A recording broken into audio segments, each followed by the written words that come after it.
Okay.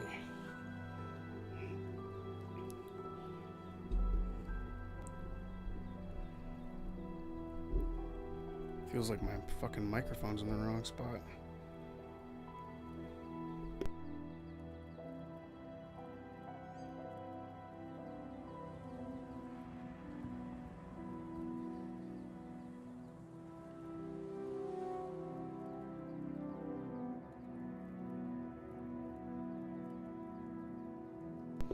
Alright, well, regardless of location of microphone, it is working properly, which is good. Sometimes it doesn't.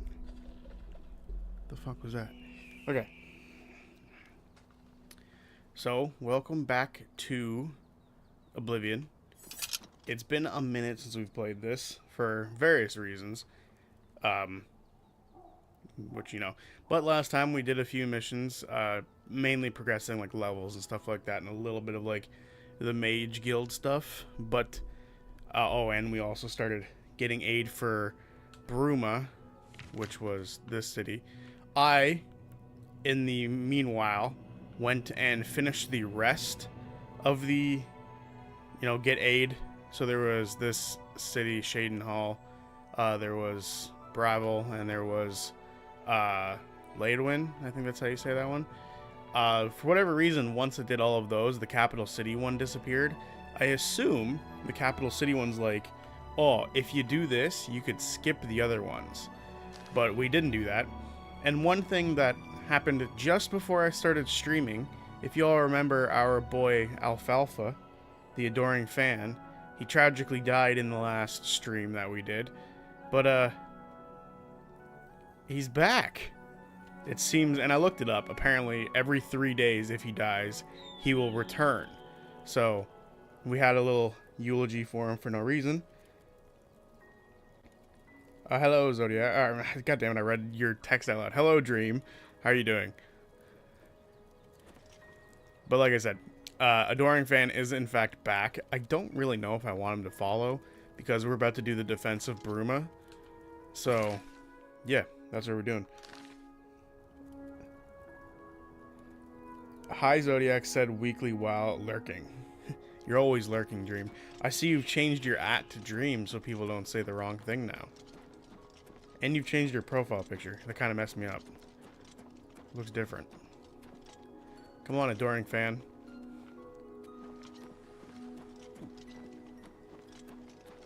Alright, so hopefully this should be a quick mission. We're finally moving forward with the main story. It's been a while since we've moved forward in the main stuff. I've just been sort of doing other things that I thought would be fun.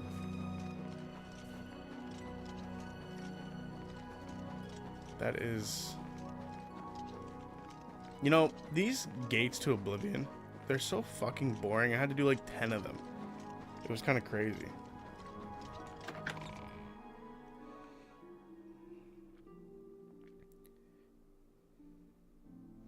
Are you sure Alfalfa isn't Jesus? Not anymore.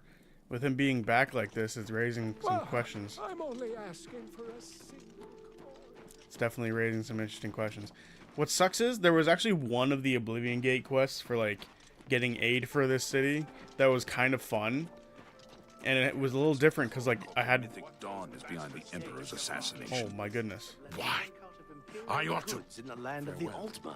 So many The people Altma talking. have powerful wizards. Yeah. See, we've collected all these people to come aid, which is cool.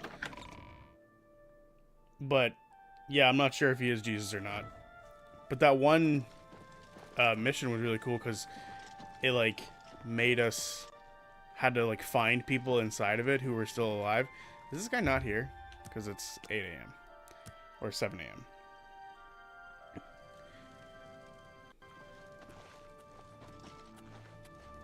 Oh.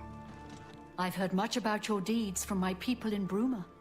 I trust the stipend Tolgan gave you whetted your appetite. Yes, that's why I'm here. Good point. Allow me to formally introduce myself. I'm Countess Nerina Cavane. I assume you've noticed all the Akaviri relics I'm displaying. Well, it's safe to say I'm a collector of sorts. I've invested a great deal of time and money acquiring these bits of ancient history. In fact, I'd be so bold as to proclaim my collection the most complete in all Cyrodiil, perhaps even beyond. Except for one thing. A particular relic has eluded me for many years. Possessing this piece of Akaviri antiquity would make my collection complete. I'm of course referring to the Draconian Madstone. Is this not... I thought I was here for the defense of Bruma. Some see only the conflicts between northern and southern cultures, but I see the way they are stronger when woven together. So she must Please not be the consider right my person proposal. for us to talk to. So I will go find whoever that is supposed to be. I think it might be Joffrey now that I think about it. I watched your Umbra characterless video. What'd you think of it, Dream? You look like a bright one. Greetings to you. Hello. Do you think I found the ones that you switched from. has been beaten? The one that you did Arena here with Grand me. Champion now, someone called Dragonheart. Yeah, a couple of them, like, well, more episodes would come out at the time, right? So I was like, you know what? I like these characters more than then. I think Snixt and Adelia both moved up rather high, and I think I moved Idle down 2 slots. Adelia is easily one of my favorite characters that has ever been in one of these games. She's so funny to me. She's only been around for 2 episodes. I laughed when you had to admit Snixt had grown on you. Oh, for sure. I mean, I'm not above admitting characters getting better with time. Especially when one character's like... It's just funny to me that I really wasn't a big fan of the concept of the character, but then after watching everything he's done and literally being the person to, like, carry the party forward, it just makes sense that he's the one delivering packages and stuff, because he's secretly, like, extremely brave. And I guess the reason he's been, like, acting all chicken shit is because he's been worried about his past and, like, these, like, fucking sinkholes opening up and stuff like that. So, honestly, like, that reveal just made that character so much better. And it was really well done. Like, the way that Matt sort of opened up the door for Sam to talk Good about evening, it sir. was awesome. Snixt is definitely becoming one of my favorite morning, Sam sir. characters. And it's crazy how... Hail. 8 episodes is all we're gonna get with these characters. It's kind of like and it still bugs me morning, to this sir. day, and it's gonna be funny when I say it out loud. I feel like the Darrington Brigade could also sit rather high What do up you need, for a friend? lot of people, like a lot further up, if we had more time with them. It's a shame that we didn't get more time with the Darrington Brigade, because they would be, in my opinion, just like these characters, where they're really good, and like we get to learn more about them. I feel like Damien is one of those characters, and I've talked about this in the past, that could have opened up a completely new version of the world of Exandria. Hail. Just the idea that we could have gotten like more mobster like stuff from the Damien character, and it just never happened, which is a shame. Where the heck is Joffrey? What do you need, friend?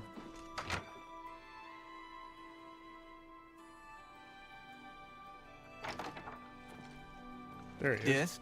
I'm worried about Martin. He does nothing but pore over that evil book all day.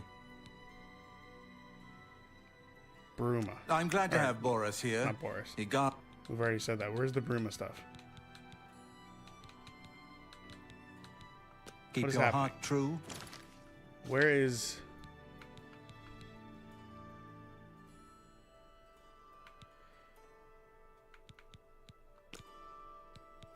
I want to defend Bruma.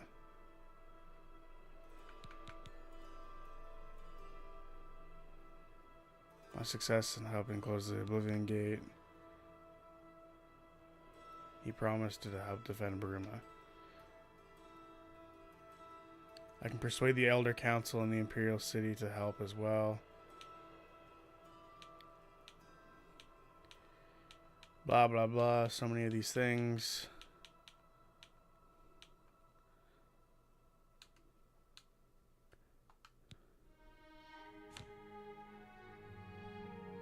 Do I just need to give him the armor? Is that what I need to do now? But I feel like there was something about defending. Okay, we're just gonna take him in And your armor eyes open. and accept Yes! whatever happens. Oh my god. Follow your esteemed grand Got it. champion. Get out of the way. Yes? I agree about the brigade, and I love that Damien's character brought to Exandria. Yeah, I think it would have been a lot of fun for us to be able to expand on that. My progress on the Mysterium Xarxes is slow, I'm afraid. How goes your search for the armor of Tiber Septim? I have it. The Septim blood may flow through my veins, but you have the soul of a hero. The armor of Tiber Septim himself. Joffrey will be amazed to see it. You can reassure Joffrey that I will not destroy the armor. All I need is a scraping of Talos's divine blood. The blades are as touchy as priests about relics of Tiber Septim, it seems. What else can I do to help? While you were gone, I've made some progress in deciphering the Mysterium Xarxes ritual. The third item we need is a great Welkin stone. You may have run across lesser Welkin stones. They're fairly common in Ayleid ruins. But a great Welkin stone will not be easy to come by. They have been plundered one by one over the years, due to their great value to mages and occultists. There is only one place that is rumored to still contain one. The ruins of the Ayleid city of Miskarkand. A place where many have perished seeking its great stone. But nothing else will do, so you must succeed where all others have failed. Alright. The capital of one of the Tell me ancient about it. Ayleid kingdoms which flourished in Cyrodiil before the rise of men. It is said that the ruins are still haunted by the vengeful spirit of its last king. True or not, it is not a place to enter lightly. Be careful. Alright. Be careful, my friend. I know you've braved many dangers already, but Miskarkand is not to be taken lightly. So I got the aid for Bruma. I guess that was just all we needed, was just to have the people be here. Like, it's not necessarily something we need, like, Sir? the second. What is it? Like, I'm very confused by that. May Talos guide you, my friend. Ah, there you are. Oh, well.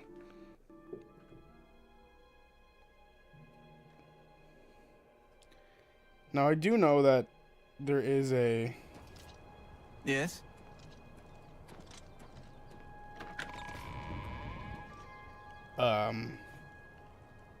another mission that apparently is relevant to the main story. I don't know if we've done it quite yet, and I kind of want to check to see if I have. It is Fort something. It doesn't look like we've done it, but all it is just another fucking the hell is it called? It's just another Oblivion gate, and the Oblivion gates are getting fucking old. But let's see if it's on the map anywhere, because if it's on the map I might as well do it. I believe it's down here somewhere.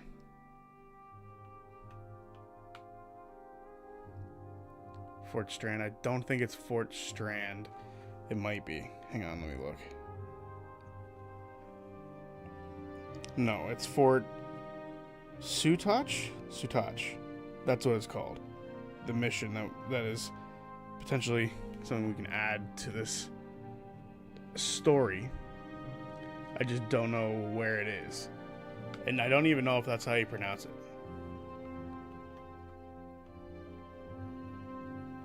So something tells me we're probably not gonna do it. Maybe it'll be something I find in between sessions and do on my own. But I don't know. Fort Ash, Fort Nickel.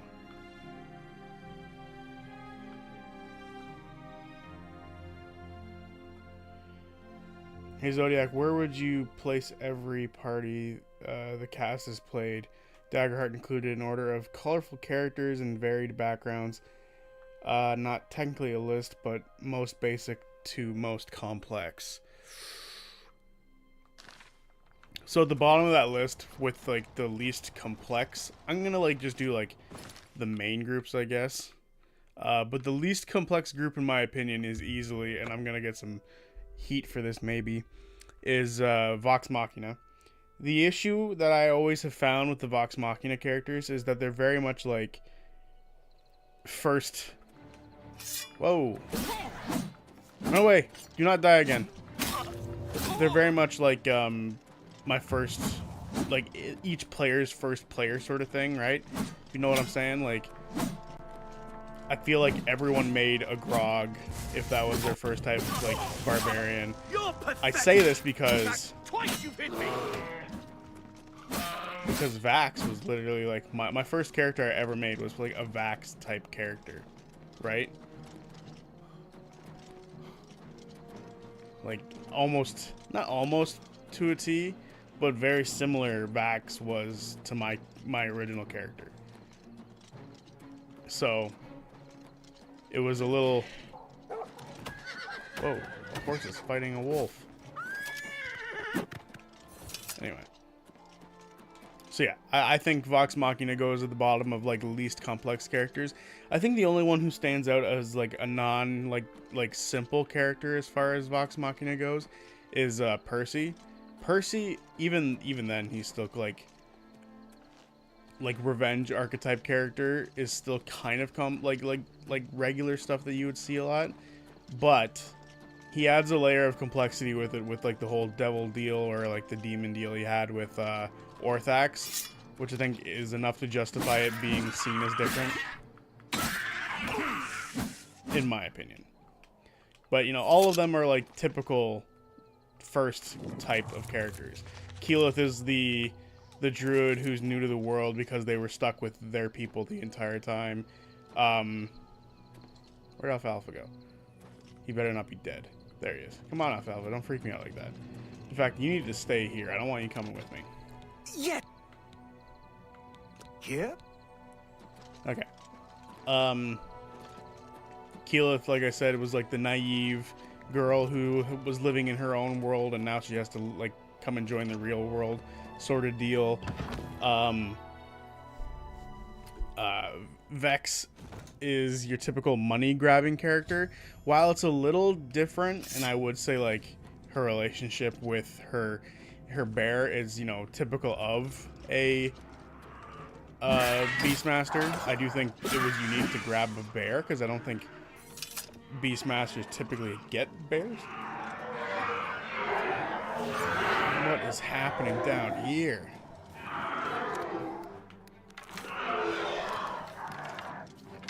And then Scanlan's typically like, oh, you're horny bard or whatever, right? So a lot of them are first time character sort of archetype things, which is fine. I don't think it's a bad thing necessarily, especially because that was their first characters. But I do think that, you know, there's more that you can do with characters like that than what ended up happening with them. And we didn't really focus on too many of their stories. It was more so focus on like them saving the world. After that, I'd probably say so far I mean, you could swap these two characters around, or these two groups of characters around. The Bandit Brigade is like tied with them, or just after that. They weren't very explored, but that's because they were a one-time thing. And I think they could have had some really interesting stuff added to the world through those characters, like I've mentioned in the past numerous times with Damien. After that, I'd probably put the, as I call them, this gate is remotely opened, okay. I would probably put what I call the Enduring, which is the Age of Umber characters. I've explained how I find them to be unique for the most part. The only one who I think is kind of like, I don't want to say weird in any way, but like he could fit in other like settings is Idol. Like Idol could fit in multiple settings that they have, not just Age of Umbra. He's a character that he's probably the only one out of the group that you could take from Age of Umbra and throw into other like settings and it still makes sense. Which I think is a good thing.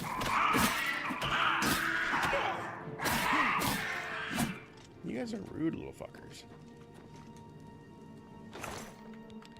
After that, I'm probably going to say the Bell's Hells and then the Mighty Nine.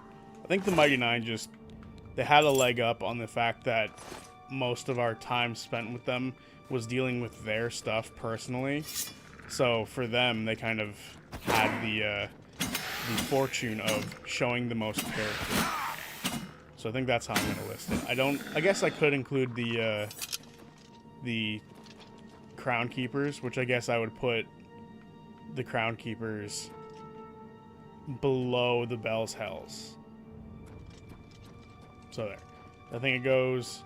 I'm going to say the Darrington Brigade, then Vox Machina, then the Age of Umber characters, then the Crown Keepers, then the Bell's Hells, then the Mighty Nine, as far as, like, complexity. And the reason I'm not going into, like, the complexity of the Bell's Hells all that much is because I spent 3 years doing that. I don't think it's necessary for me to do anymore. I've defended that group a lot, and I will defend them forever, but I don't need to today. We've already done those defenses. I don't know if there's any characters I'm missing who I forgot to talk about, but I mean, not the Age of Umber, the Calamity characters I guess I forgot to mention, but I'm more so talking about the main cast.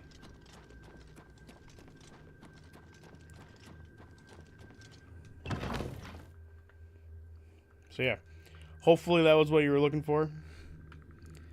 But yeah, I definitely think that the Mighty Nine has like the most varied backstory type of characters. They were just unique in my opinion compared to a lot of the other things that we saw throughout other campaigns and stuff like that. Because they had that time to breathe and to be that unique character. Holy hell.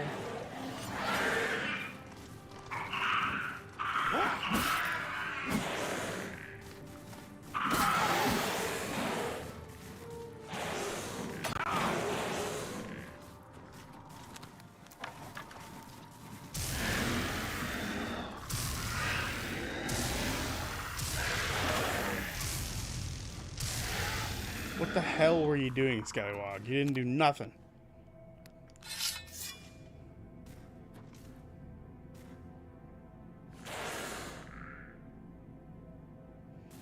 I don't need you to defend them either. I was right beside you for those 3 years. Exactly. You know. You know my absolute defense of that group. And it will never die.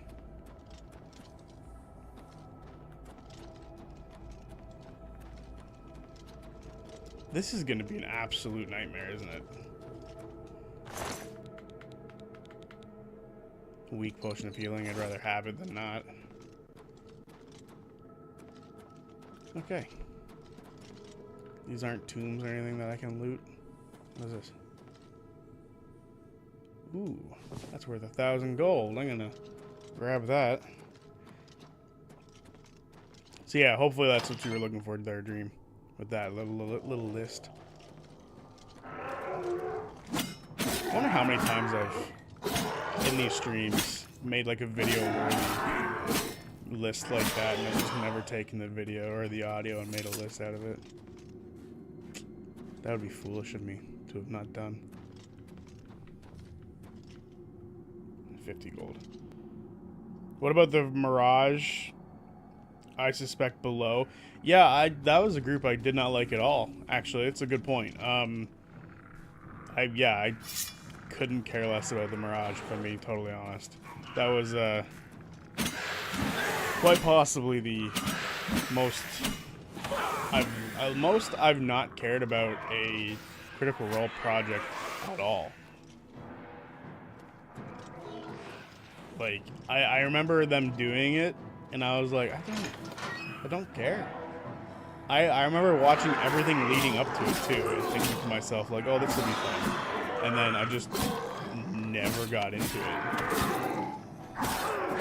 Which sucks, because I heard some people say that it was really fun. But I think one of the major reasons I couldn't get into it is because I was watching the live stream of it, of them, like, making their characters and stuff, because they did all that in the live streams. And I was reading the chat, which is a mistake.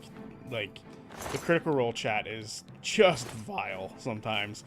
But I was reading the chat, and right away I saw people who the characters hadn't even like truly been introduced yet, and they were like still making them, and people were like, oh, I already like them better than I like the Bell's Hells. I'm like, I see, you guys are just a bunch of haters of C3, which is going to bug me forever, the way that people sort of discounted C3 for some reason. And yes, I will say for some reason, because I find it totally foolish the way that people have discounted Campaign 3 compared to the other campaigns. It was quite irritating. But I don't want that to be like, oh, I didn't like the Mirage because of that, because it wasn't the only thing. But I remember that being like one of the primary things that made me not want to watch the Mirage. Because I was like, I really don't care for everyone's negativity about this shit. People being negative about stuff is going to be like the fastest way to get me to not care, I think. Or, like, about, like, or comparing it to other stuff and being negative toward that other thing is going to be the way I don't care about stuff. Like, I guess a good one is the DCEU or whatever the hell, like the DC superhero movies and stuff like that. Like, people are already shitting on like the new Superman and stuff, and it hasn't even come out yet. People saw one review that said they didn't like it, and we're like, oh, it's over, time to go back to being Marvel fans or something like that, right? Like, I hate that. Give it a chance. Like, I've made fun of DC stuff in the past because DC's like movies were so fucking bad, but like, you gotta give the new stuff a chance. James Gunn is a really good director. Like, the Guardians of the Galaxy is like one of the best trilogies within the MCU, so you gotta give the man his chance. You can't just be like, you know, oh, one part of the story was kind of bad. Yes, it is the opening to it, but they're setting up a world here. Imagine if after the first episode of Vox Machina, people were like, this is dumb because we don't know anything about the characters or anything like that. We just have like tertiary stuff, and we're not going to let these characters grow in our minds. They're stuck here now. This is where they're meant to be. That would be so boring. God, I really went off on a tangent.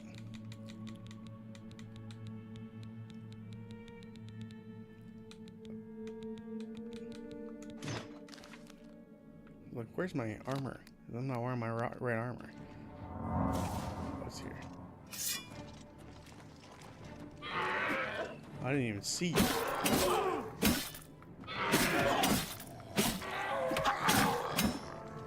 I hate that they heal.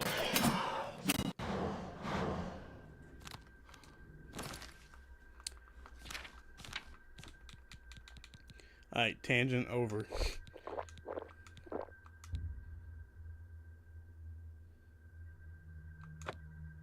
Why can't I drink potions right now? That was weird. Alright, I don't know which way to go. This way?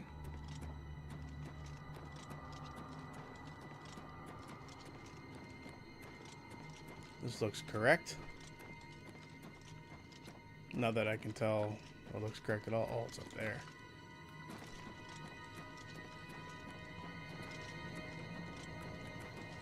I went the wrong way. That's my luck. Do you know what I've noticed in this game? A lack of, like, boss fights. Activate. What is this? Stone steps. They activate remotely. So I have to go this way eventually. I, to this day, still feel people didn't give C3 a fair shake because of how different it was from C2. Especially after we learned the moon kind of had a god eater in it. Yeah, I don't get it. I mean, a lot of people would cite like they didn't like the characters or something like that, but like like I just said, you have to give characters room to like breathe and become fully fledged out characters. Like the thing that I saw a lot was, and honestly, I kind of have to blame the cast for this a little bit, because they all kept saying the same thing, like, oh, we're the third stringers, we're the people who are in everyone else's backstories and stuff like that. Like, that stuff got said a lot, so it kind of reinforced the idea that they were, in fact, backup characters, right? Which just always felt weird. Like, Aurum, to me, felt like one of the most well-planned out characters in all of Critical Role. Like, he had 2 separate characters set him up. Keyleth, and then on top of that, Derek, which was just smart in my opinion. The way that he set up Derek was really good. So, I don't know. This guy got a key. That's worth a lot of money at the very least.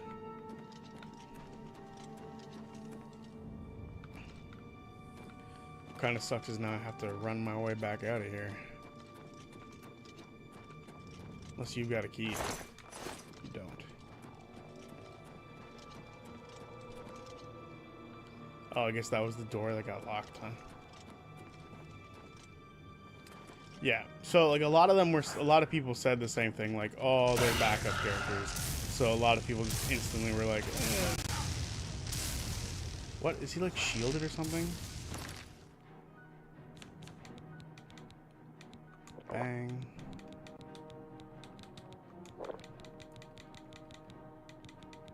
Do I have any potions of healing? I guess I don't.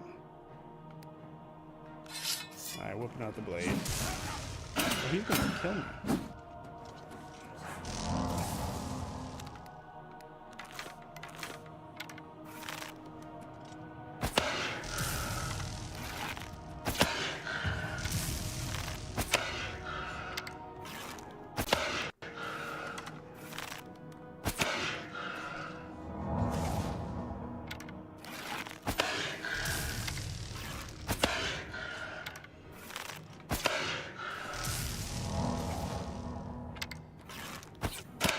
Ah.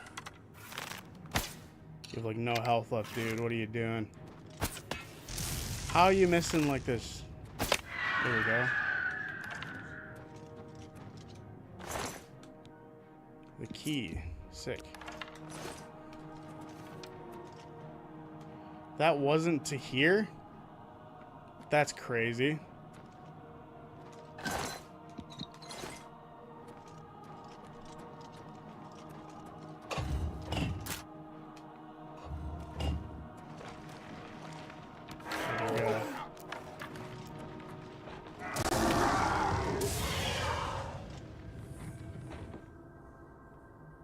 Ooh. Open up.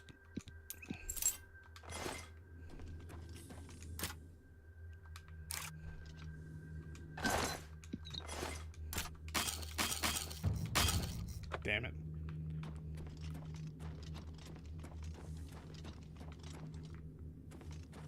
Please be an exit. Oh, good.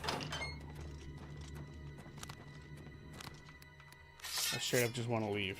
Personally, I don't think there was anything that was going to change those people's minds about it until Caleb and Bo showed up, because that's when people started just wanting them back. Oh, yeah, that's true.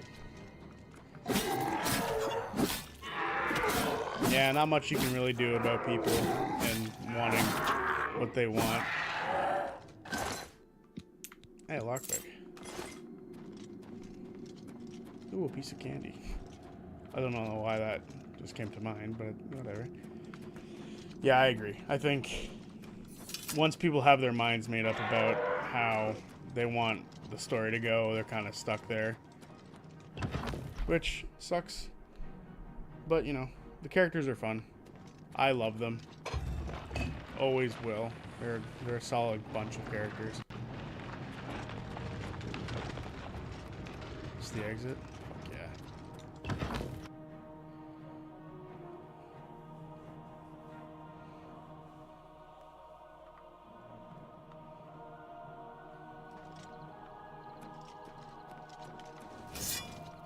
No.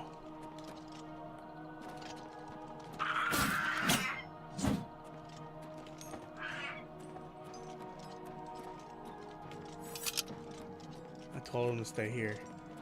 Please don't be dead. Phew. I learned a lot from C3's mixed reputation through though, and it's helped me keep my expectations for C4 at a reasonable level. Yeah, I agree. I think what a lot of people got really upset with right off the bat, and I remember because it was one of like my most seen videos of the time, which isn't, you know, fair because I had like at most like 120 views on a video or something like that. But I remember making the video, why are people upset with the EXU characters in Campaign 3? And I think that's the perfect example of like people not wanting things, or people wanting things in like their own way. There's enemies nearby, what the hell? Okay, me and Homebush should leave, come on.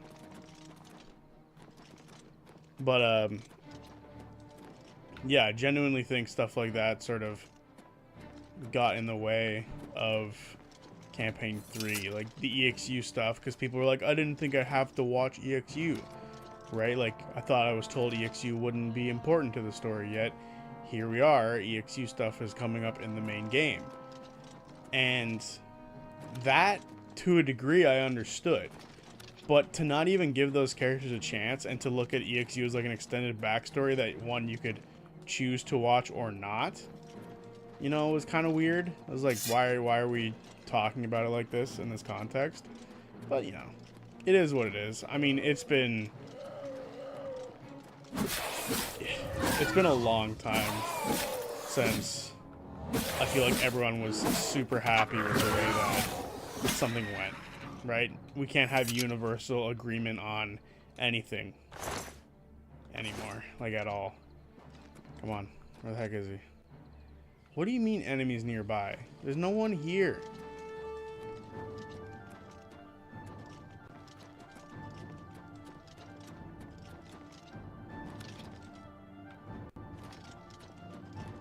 Is this Kvatch? Right near Kvatch. Where's my adoring fan?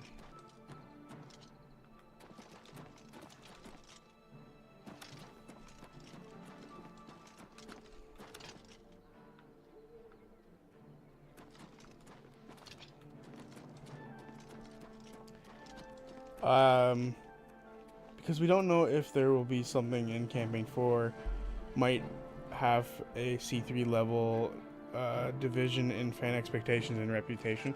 Yeah, I genuinely, this is something that I've been coming around to, the idea of that expectations are what ruin things for a lot of people. I think a very good example of like or expectations ruining something for a large fan base is Star Wars. I remember The Force Awakens came out in 2015, and I remember people being, you know, receptive to it. Like, I remember people, like, some people were a little upset that it was just A New Hope again, but I think most people understood the concept that it was trying to bring a new group of people into Star Wars by using similar storytelling as the old stuff, so that when the new kids who were watching Star Wars went back, they would see familiar stuff, as opposed to if they were to watch the prequels. It's the grand champion. If they were to watch the prequels, they would get sort of weird stuff, right? But to harken back to the originals, you would get the original feel of Star Wars. So that was the point of The Force Awakens, was to harken back to the original Star Wars trilogy, and to bring fans in so they could appreciate both the new stuff and the old stuff. With all due respect, sire, there must be another way. The risk is too great. After that... I know the risk. I was at Kvatch. But there is no other way. We have no choice. The Countess will never agree to it. She will. She must. Very well. The blades are, as always, at your disposal. After that, The Last Jedi was announced. Here you are. And I have good news of a sort. And people were making fan theories about stuff, about who Rey was, who she was related to, all that sort of stuff. So what ended up happening was everyone had their own theories, and then those movies came out, and people were angry because they thought their theory was better than what they were given. And a lot of people will argue like, oh, the reason those movies are bad is because Disney wrote Luke poorly. As someone who's never truly cared for Luke, I personally think The Last Jedi is his most interesting story. Just saying. But either way, I think expectations definitely ruin a lot of stuff. What do you need, friend? In my opinion. You're back, and you've got the Great Stone. I said I'd get it. You did. I can count on you. Give him the Great Welkin Stone. I never thought to see a Great Welkin Stone as beautiful as all the old tales tell. But of course, its beauty is a mask for its deadly power, like everything crafted by the aliens. Now, we need only one more item, and we'll be ready to open a portal to Manka Another Cameron fucking Drow. item? Hey Zodiac, top 10 things that could divide people in C4 like C3. Go. Give me a minute. I need a second to think about that. What is this last item we need? I should have seen it sooner. It's the counterpart to the Great Welkin Stone. Just as the first two were the opposed powers of the Daedra and the Divines. Welkin Stones contain the concentrated power of Mundus. Their counterparts are Sigil Stones, which are used to hold open Oblivion gates. A great sigil stone, then, is what we require. Sigil Stone, what's the catch? You're not going to like it. Joffrey doesn't like it. The Countess of Bruma certainly isn't going to like it. Great sigil stones are the anchors of great gates. The kind of gate the mythic Dawn opened at Kavach. The kind of gate the mythic Dawn wants to open here to destroy Bruma.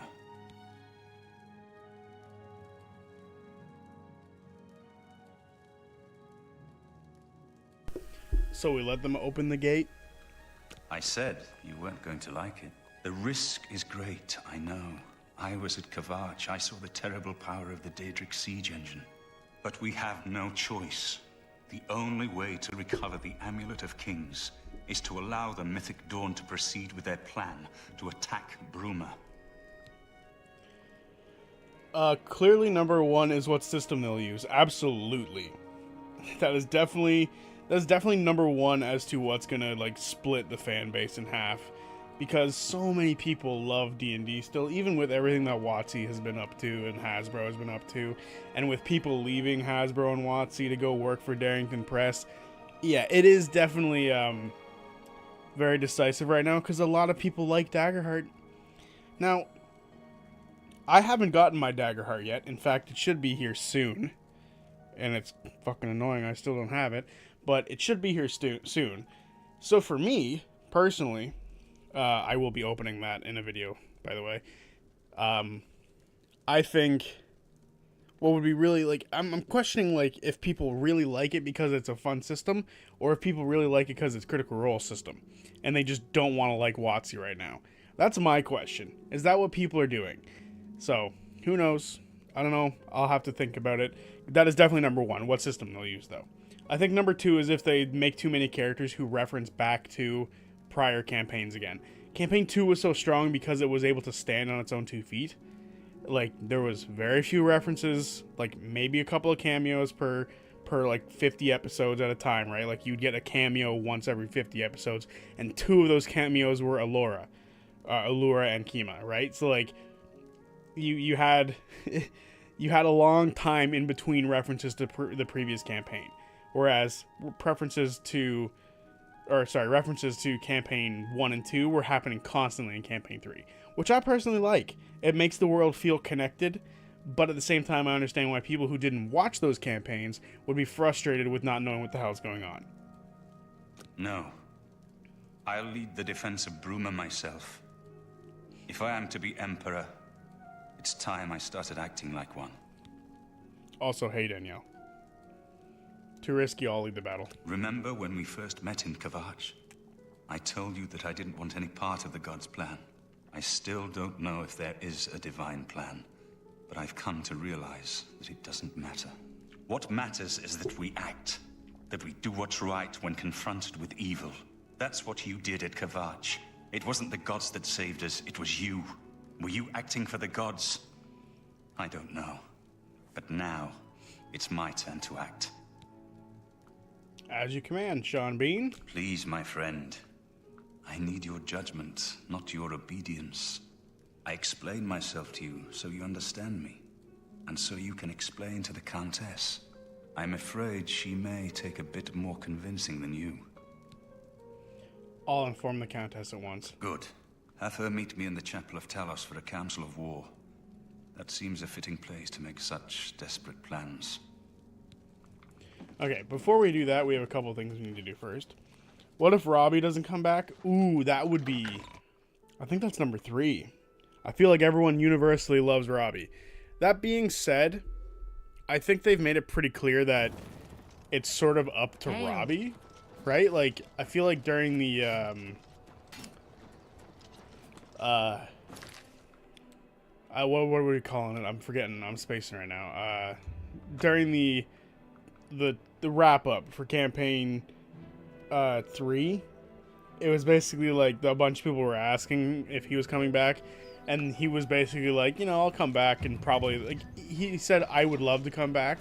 So to me, it sounds like what's likely going to happen with Robbie is it'll be the same way he went about campaign 3, where he'll be a part of the story at some point, leave, and then come back. That's sort of the way, like, I figure he works. You need some...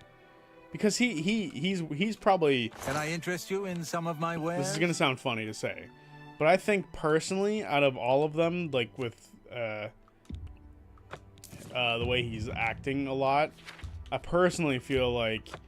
Tell your friends... He's the one who... Come see me anytime, friend. I'm here day or night. I personally feel like he's the one who's sort of like still dedicated to voice acting the most, if that makes any sense. I know all of them still voice act, but he's the one who is still like voice actor first, Critical Role second. Does that make sense? That's just the vibe I get from him. And even then, it's probably not even Critical Role second. It's more like Critical Role, like, you know, 13th. Because he's got his family to look out for and everything too, right? So, Critical Role is not his primary thing. So, there's a good chance he doesn't come back full-time. We would all love him to be a part of the cast. And and we know this, right? They know this. They know that we want him to be a part of the cast. But it's ultimately up to him. I got the limited edition, and I suspect they will 100% use Daggerheart. I got the limited edition as well. I ordered it, and it's still not here. Well met. One man's trash. They did say like, oh, it's been delayed because I assume like it sold out really well. I've heard others say the same. What's the news from the other parts of Tamriel? I understand Who knows? I would like. Did you get your limited edition already? Like, has it come in for you? And my next question is, are you in the United States? Because that was, I think, was the thing, right? Like that, the American audience got their stuff first, and outside of that, it's sort of been kind of a pain for a lot of people. But they sold out really well. He was also deeply involved in voice acting, direction of Date Everything, which dropped recently. What is Date Everything? I could go and save them. So I've heard. This is something I've never heard of.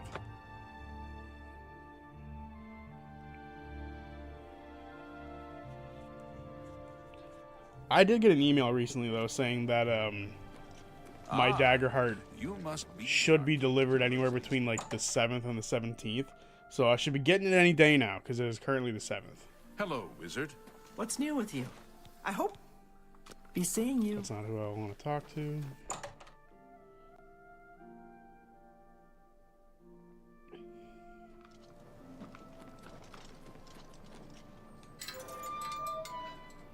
I've got no money to spend on Daggerheart. Yeah, it's kind of a expensive hobby to hop into. I've been thinking about our especially if you wanted to get like the limited edition. But, you know, I I felt like I needed to buy it because I guess because I don't want to say my position or anything like that, but like my YouTube channel and its relation to Critical Role, it felt like it was important for me to grab that, I guess. Well, where is the person to recharge my stuff here? I did. I am actually Australian. Australia got theirs first by nearly a month because of international shipping problems. Ah, what? Magister, I just remembered. There's something I'd like to discuss with you. Take care. Good evening. That's crazy. My jealousy is insane.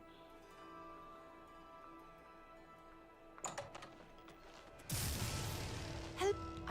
You're not the one that recharges my stuff, are you? Rena. Nope. You too. Okay. We'll have to go find the recharge person in a different city. Date Everything is a dating sim game where you have these glasses that turn objects in your house into people you can date. Scholar, but Fine could I greetings to speak you. with you a minute? Interesting. Definitely not my vibe.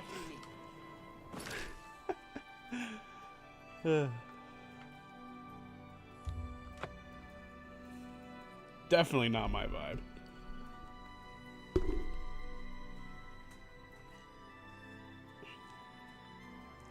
I just want to recharge all my magical stuff before we do the next set of missions. We've been building towards this defense of Bruma for a while. And I want to be magically prepared for when it happens. God, what is wrong with my mic arm? To keep moving it just keeps falling. Hello. Don't talk like that, you creep. Always keep your magical equipment. Oh, Jesus. 7,000 to recharge everything? Which one's the most expensive? This one. Thornblade. Okay, well, we'll recharge this. And now my mic arm is completely falling. Oh, dear.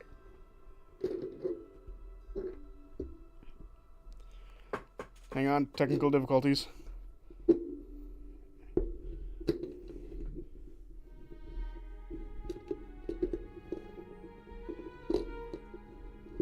This is awesome. I really wanted this to happen during the stream.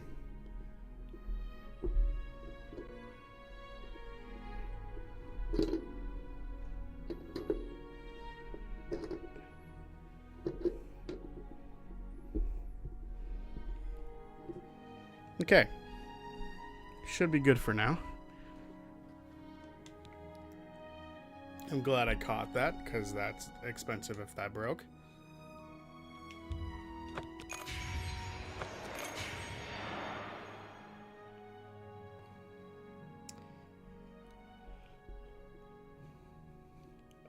Showerhead doors and D20 voiced. A D20 voiced by Matt Mercer, god damn it. The Date Everything voiceover cast is incredible. I haven't played it yet, but I've been watching YouTube vids. I only know of it because Robbie mentioned it briefly in an announcement section on the Bell's Hells episode. Brennan is in it as well. And Laura and Robbie, of course. Yeah. Charged. Be seeing you. That's hilarious.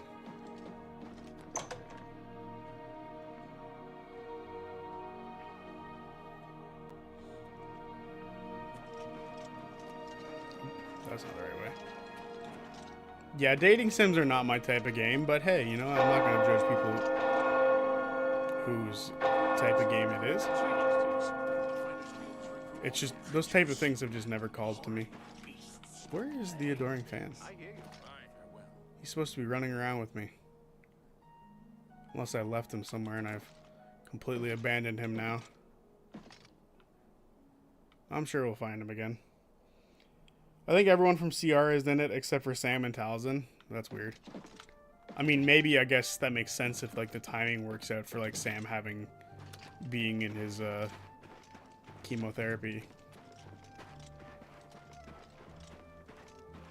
I'm just gonna make sure that our adoring fan is still alive somewhere. I'm very concerned for his well-being. Oh well.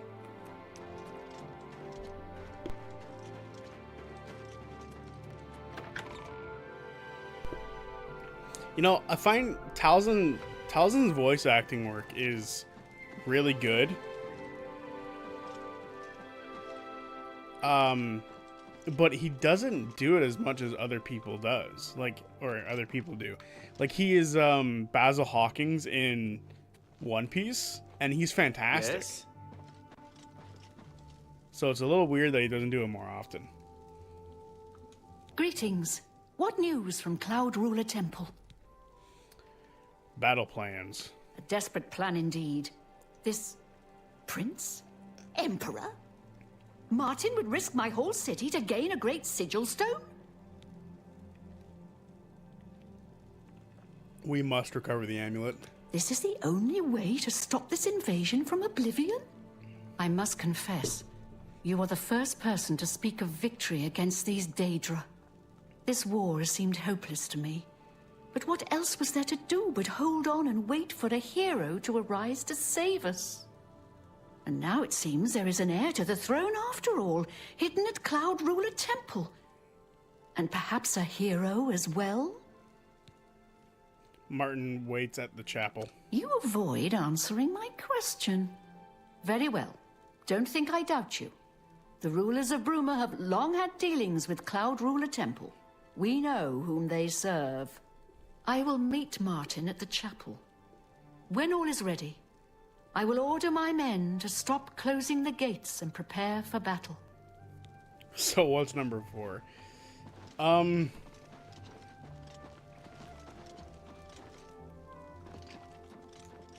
Too many joke characters. Too many joke characters of number 4, or too many jesters, as people like to put it. If there's too many characters who start off seemingly not very serious, I could see people getting pissed off again. Because, you know, when we initially met some of the characters, they definitely were very jokey and very non-serious and all that sort of stuff. But people didn't give them... People didn't give them the chance to sort of, like, let them become actual characters. They just sort of labeled them as joke characters, and that was it for the rest of fucking Campaign 3. So, too many joke characters, even though as much as I fucking disagree with that statement, is one that could be an issue. On top of that, I guess if we're moving on to, like, number 5, I think...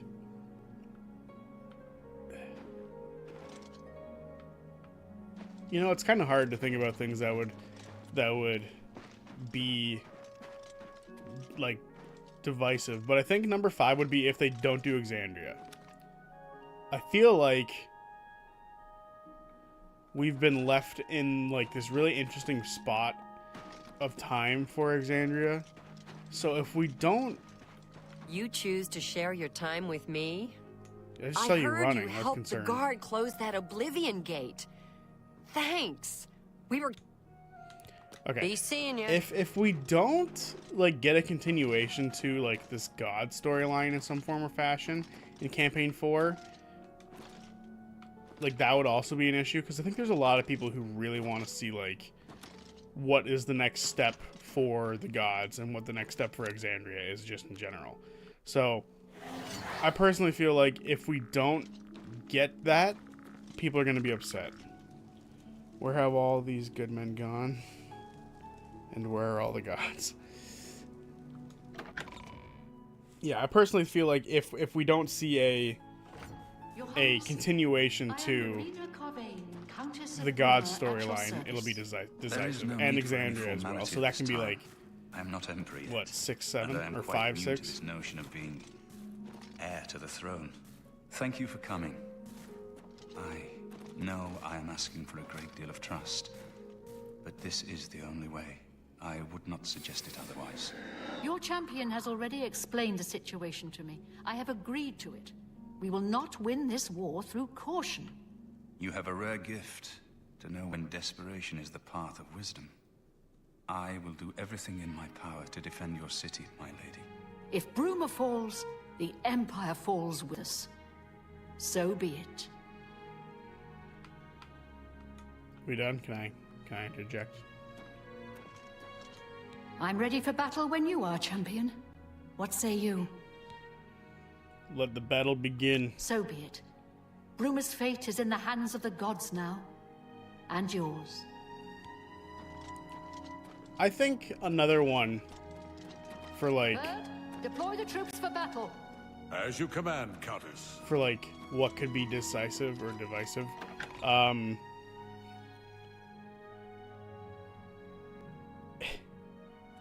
Would be to not follow like characters, right? I feel like people really loved Campaign 2, and for them to not go the same route as Campaign 2 and to make it more character focused will piss a lot of people off.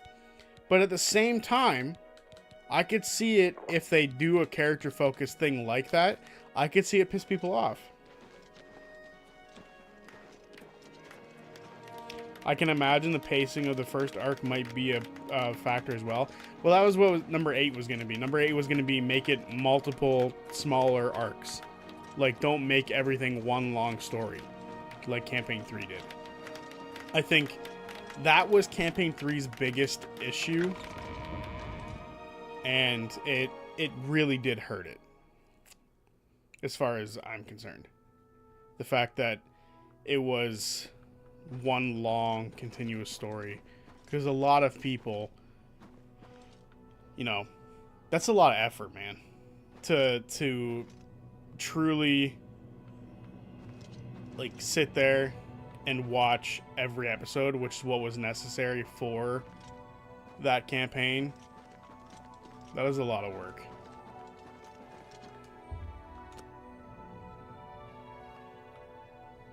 Oh, Jesus, these guys are headless. Let's do this thing.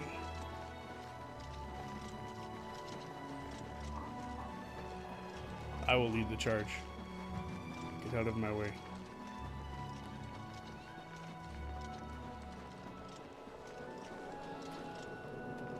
Damn. Defense of Bruma. I've arrived at the battlefield to find one open Oblivion gate. Once all three are open, the Mystic Dawn will open a great gate, which I must enter and retrieve the Great Sigil Stone. Do you think it'll be decisive or divisive for it to be in Exandria, but a far-flung time before even like the Age of Arcana? I think as long as it's Exandria related, I don't think people would be very upset. The Empire will stand or fall by what we do here today. As long as it's Exandria, I think people will be happy. Even if it is, I think Age of Arcana stuff would be awesome. Right? More stuff in the world, not just at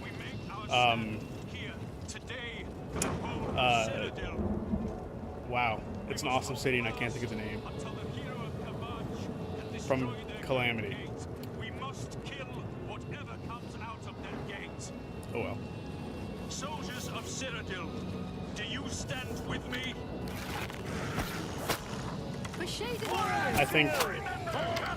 I think there's plenty of room for like the world to be expanded on and do stuff with Avalir. Like, I think people would love to see more Avalir stuff, right? Like stuff like Avalir. People would find that to be so awesome. Stay sharp. Oh God, what the heck is this thing?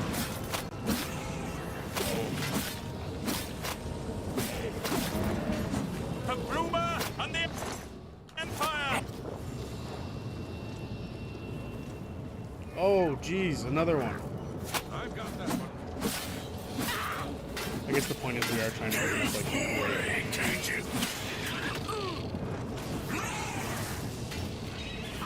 this is going to hell.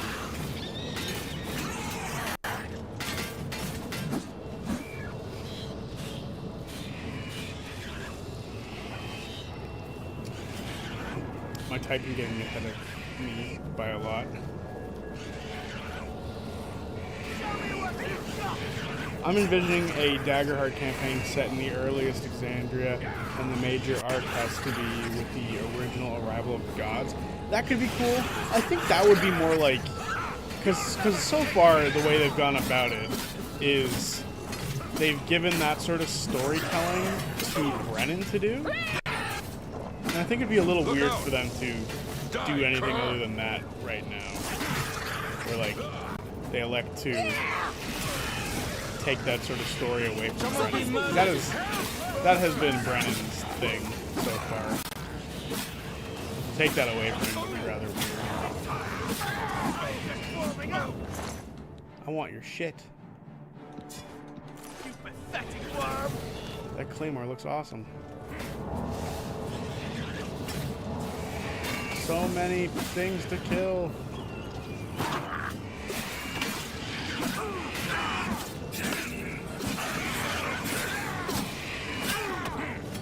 Am I just getting surrounded? Oh my god, that gate is massive. Hold up.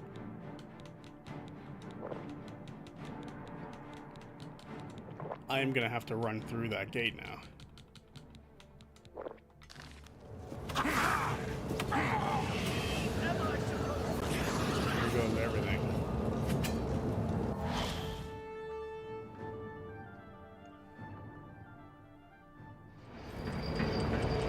Oh, what are you doing here? I have entered the Great Gate. The Daedric Siege engine is crawling towards the portal. If it exits the gate before I reach the Sigil Stone, all is lost. Dear God, what have we gotten ourselves into?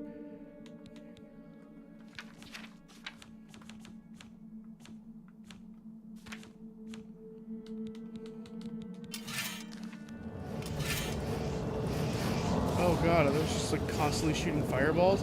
Why are you here, you idiot? Oh, jeez. Do I have to run this way? Oh, there's a fucking underground tunnel right here. You will not touch him.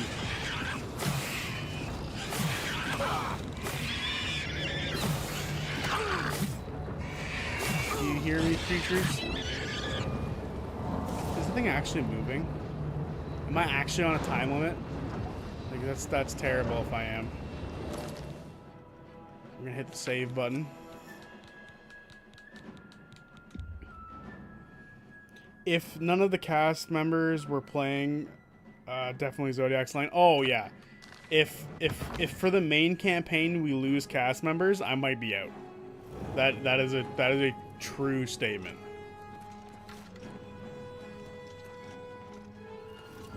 Oh God! No, my boy. 13 minutes to the gate. Oh no, okay, I gotta move.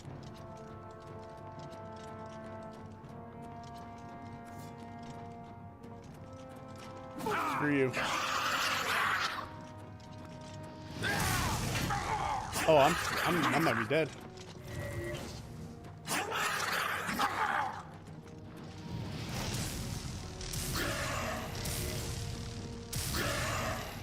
I'm all alone here. I might be screwed.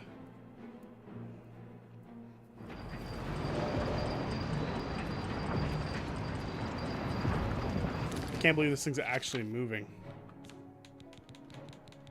I thought this game was just going to be very generous.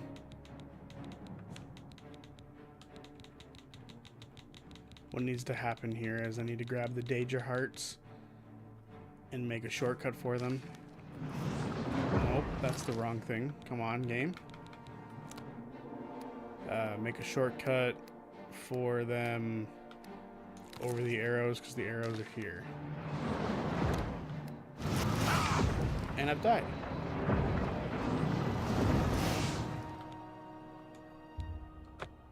Okay. This is going to be a nightmare. So what's the last 2 or 3 reasons? Well, I think I'll steal that if they don't have the cast. That'll be number 8. Oh, got a blood fucking thingy. That'll be number 8. So number 9. We gotta move, dude. Let's go.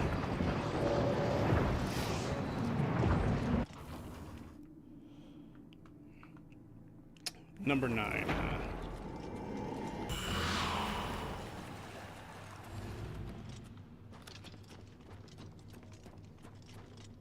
That's tricky. I don't think there's like an order to these specifically, if I'm being totally honest, but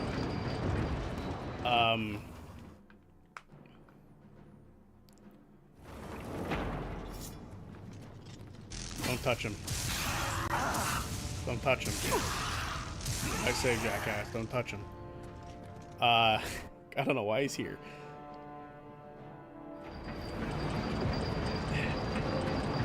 It's just hard to really think about, like, what exactly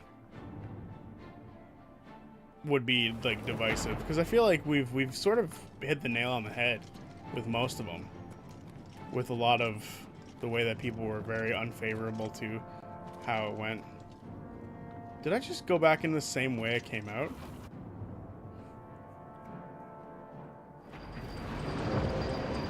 Did I just go in a big-ass circle? Oh no, that's not good at all. I guess I gotta go down at some point. It looks like over there is down. Okay. Well, I'm glad the fountain's back.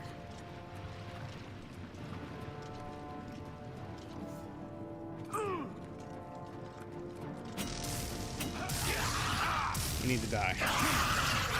Thank you.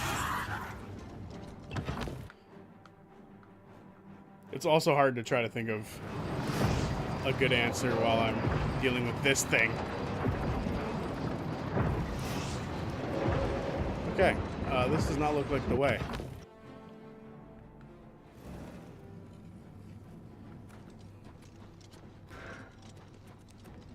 Need to cross over one more bridge, and then we're solid.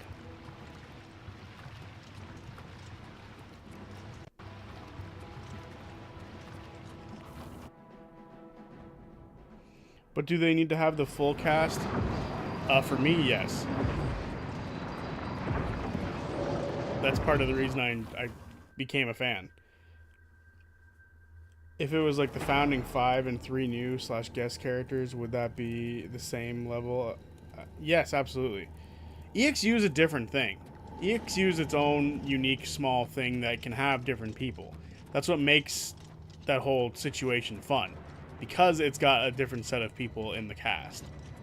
I am watching Critical Role, the main campaign, for the main cast. And if that starts to slowly go away, understandable. I get it. Like, they've been playing this game for ages, and I understand they want to, like, eventually... Matt has said it multiple times about eventually recapturing the game for themselves at home. Matt has talked about that numerous times. And if it happens, I'd get it. But I would be out. I've tried to watch, and this might upset people. I've tried to watch, we have 9 minutes. I've tried to watch other live plays. I cannot do it. For numerous reasons, I cannot watch other live plays. Like, it's just not fun to me. I typically don't care for the cast all that much.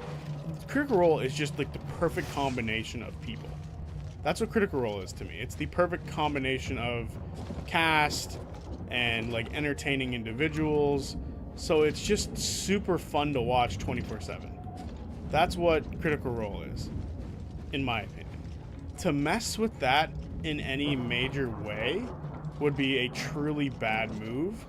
And I truly think that if the cast were to leave, we would see a mass exodus of fans. I 100% believe that.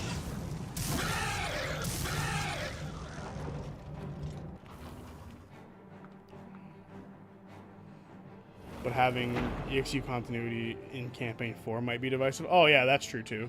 I think if they do the same thing they did with Campaign 3 with an EXU leading into Campaign 4, that could piss people off. You know, another one that could get people would be like, if they did the, if everyone was a god, like a reincarnated god. If every single player was a god, I could see that irritating people. I could see that really irritating people.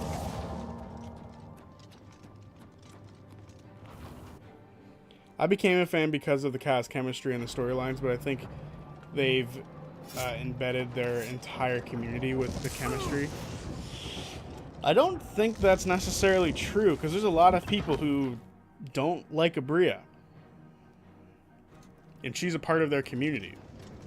So, while I understand what you're saying, and I, to a certain degree, believe a lot of people would stay around regardless of who is part of the cast, at the same time, I think there's a very strong possibility that what likely ends up happening is a large fan exodus from Critical Role.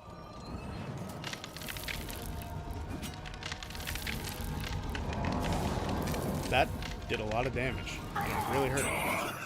It was really mean.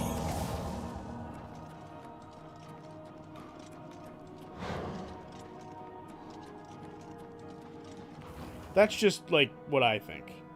I would still watch, and I like Abria. Yeah, I'm not saying that everyone dislikes Abria. I'm saying that a lot of people disliked Abria.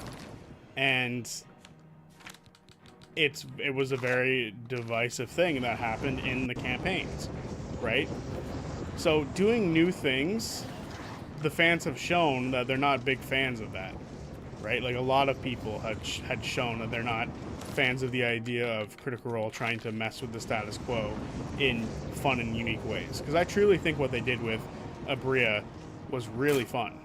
Oh shit.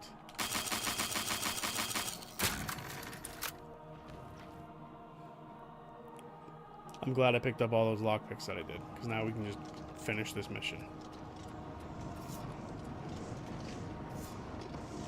First. Bam. Now, don't get me wrong.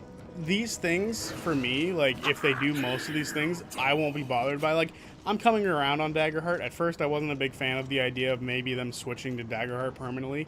But as I've been watching them play Age of Umbra, I'm messing with Daggerheart a little bit more.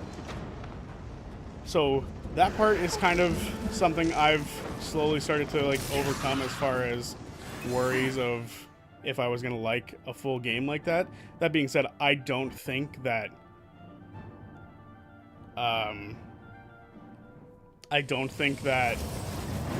people would... Oh god, it didn't make it, did it? Now give the sigil stone to Martin. The battle is won. That does not look like it's been won. I guess it has. We won a great victory here today. Wow. We now have the means to recover the Amulet of Kings from Manca Cameron. But we need to act quickly. Cameron will not take long to recognize his danger. Remember, the portal closes behind you. Anything you need, carry it with you. I'll have the ritual ready in the Great Hall when you arrive. Farewell. All right. Farewell, my friend. We lost a lot of good people this day. I don't see the adoring fan anywhere. Hopefully he was shunted back out and wasn't crushed. No, this guy died. That sucks. He has a name. That means he's important. Steel Claymore. That looks sellable.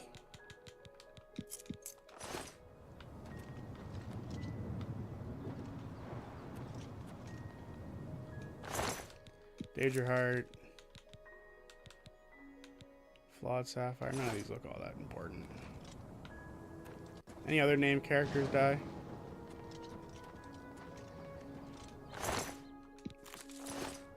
It doesn't look... Oh no, who's this? Joffrey!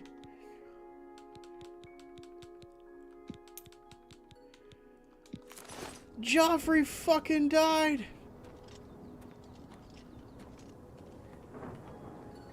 Oh no. This is terrible. Okay, sorry, I gotta catch up on some of the chat stuff. I became a fan because of the cast chemistry. Oh, right, I read that. Yeah, but I think they're also opening up the potential fan base to with the start of a new story, as long as they aren't trying back into older storylines and burying the context of new stories. CR learned they can't have nice things, Danielle. But we love for them trying. Yeah, I think. Okay. To lay it out as plainly as I can, because I think to a certain degree, it would be very hard for them to keep most of their fan base if they were to get rid of the cast. And I think a good like showing of this is the numbers for like every single like EXU, every single I'm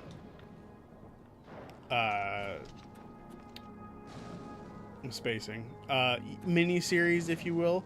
They're kind of lower than average episodes are. No. This is terrible too. I was looking for more people and now I've found them and I'm upset. I think truly they would have a hard time keeping the majority of people if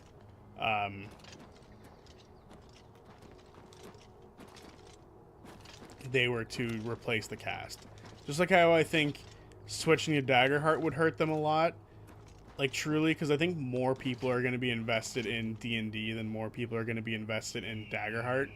So as much as I think Daggerheart is really fun for a lot of people, more people are going to look at it and be like, I don't want to learn this. I don't want to learn something new. I just want to experience D&D. I want to continue playing the old stuff.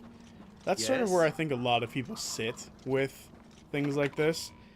So removing the cast and then removing the game that they've been playing for 10 years would be a very big deal and would quite honestly hurt them quite a lot.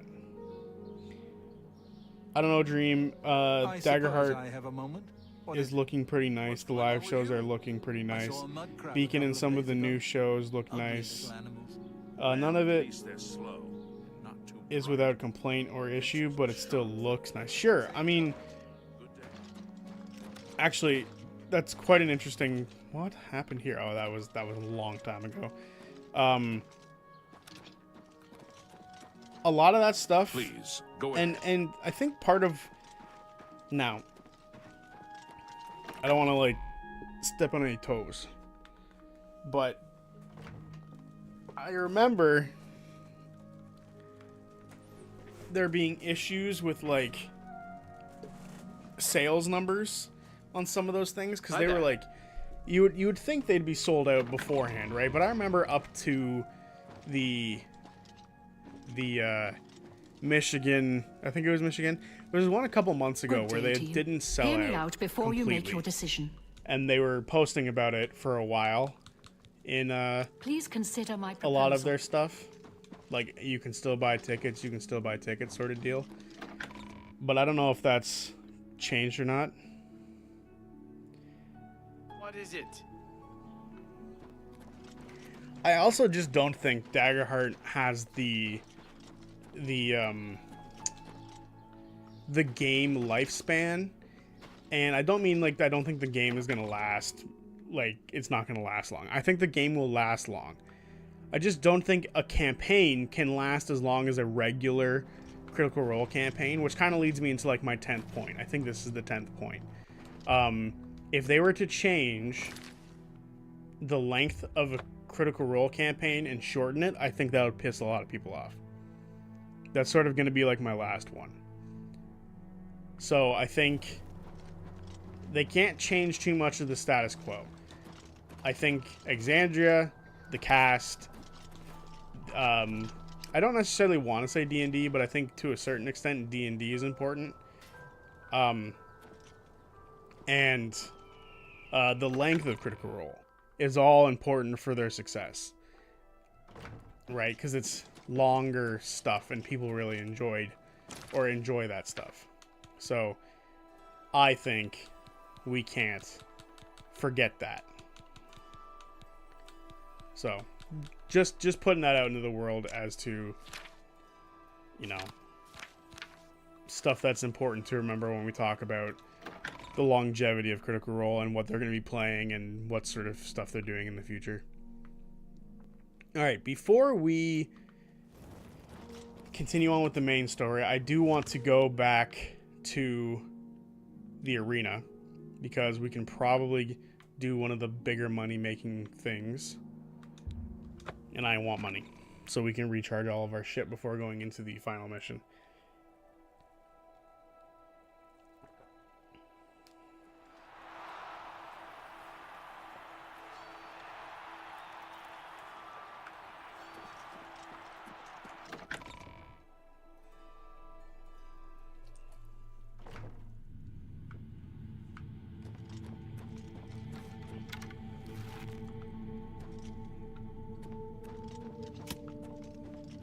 Stop. Well, well, if it isn't Dragonheart. How's our new grand champion, huh? Ready to make some money. Looks like you've reached your peak.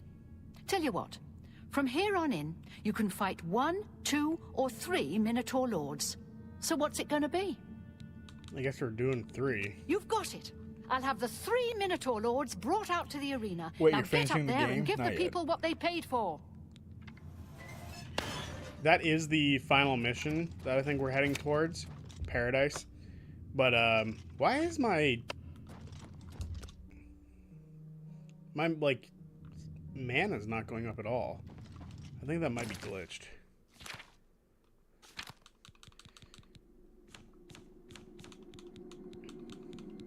We're close to finishing the game, Dream. That's almost gone. That's full. We'll kill some Minotaurs with this.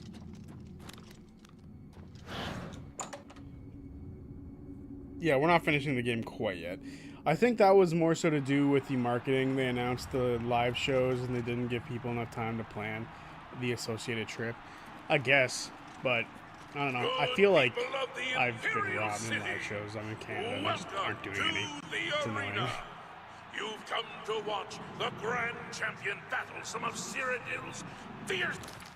Don't I need my armament or can I wear whatever the hell I want? creatures. Who will survive this week's epic battle of combatant versus beast? Let's find out. Lower the gate!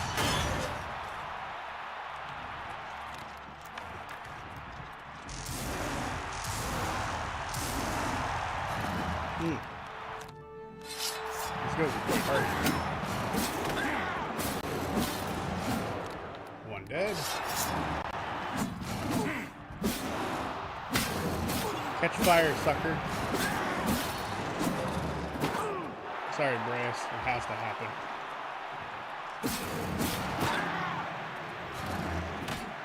Oh, you hurt.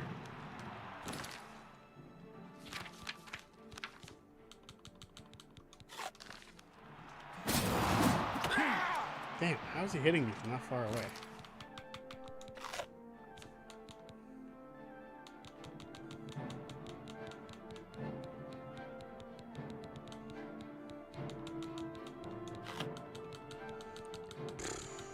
Worried about dying all of a sudden.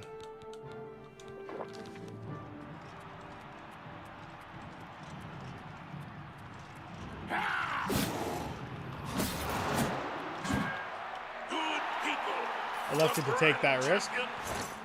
Is victorious, esteemed grand champion. Leave the arena now and rest. You've earned it. What can I drop?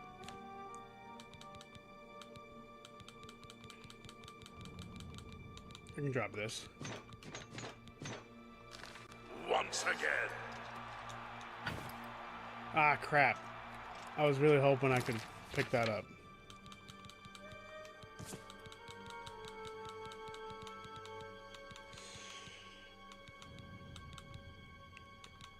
We can drop one of those. I don't think it's that big of a deal. We'll drop the Dwarven one, because it's not worth as much. Okay. Do you want to guess who might romance who in C4? No. What if only one founding member bowed out in an alternative timeline where Sam's cancer kept him from returning, but still surviving? Would you be okay with if they replaced him with Robbie.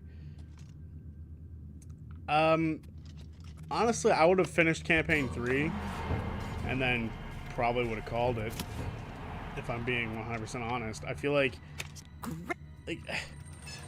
the cast is the important part to me.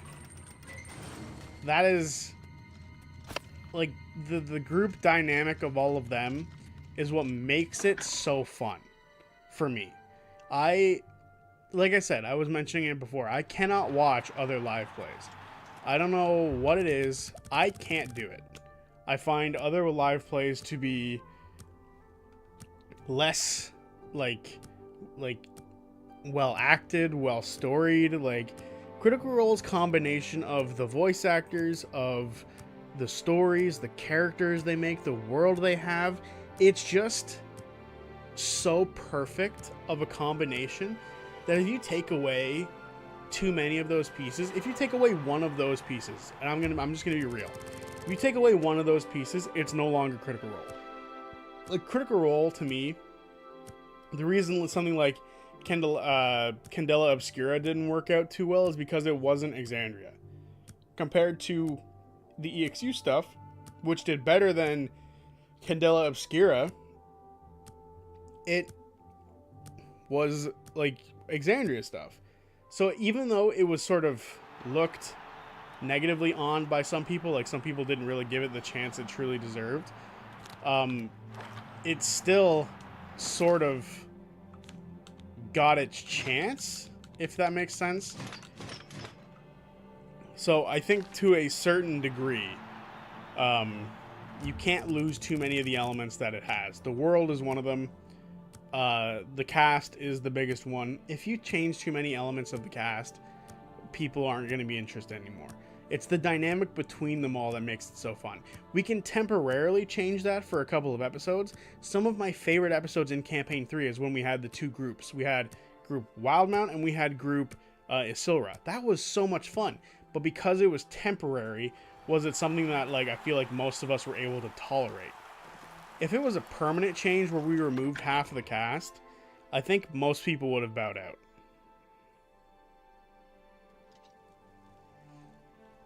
I'm not saying Candela was bad, Dream. I'm just simply saying a fact, which is it didn't do that well. Okay, so we can do other side quests still. Repairing the ornery. Don't know what the hell that is. Oh, it's at the university, and we're in the city. Might as well do that. This was something we did start, so we should finish it.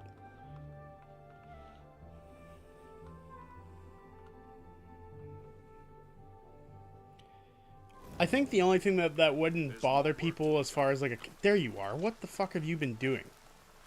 Like you got lost in Oblivion, and now here you are, just showing up a couple days later like nothing happened. God damn it. Greetings. The only type of like change that I think would be okay for some people, as far as like changes to the cast, would be if they just added Robbie permanently. I'm of the firm belief that if they just added Robbie to the story permanently, no one would care.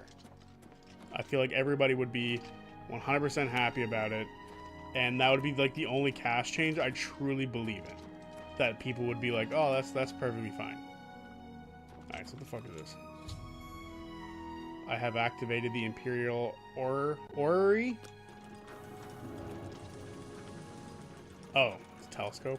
What is this fucking thing? Whoa!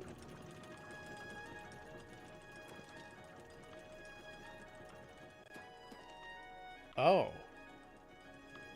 This looks so fucking cool.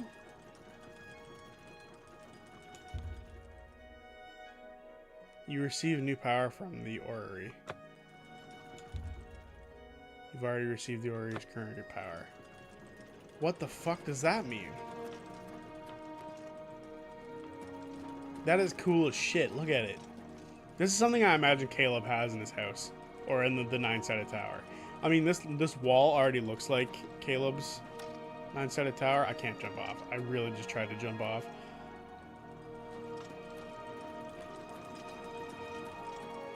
Alright, well, that's done. That was really cool.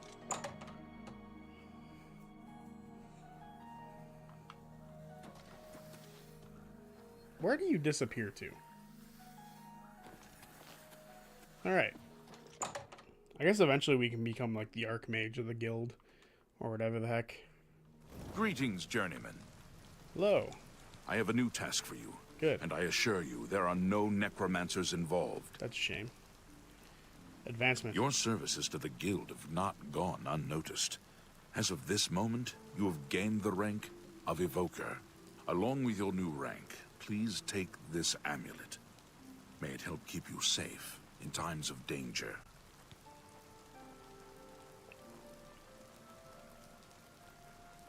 Thanks, Dream. Bye.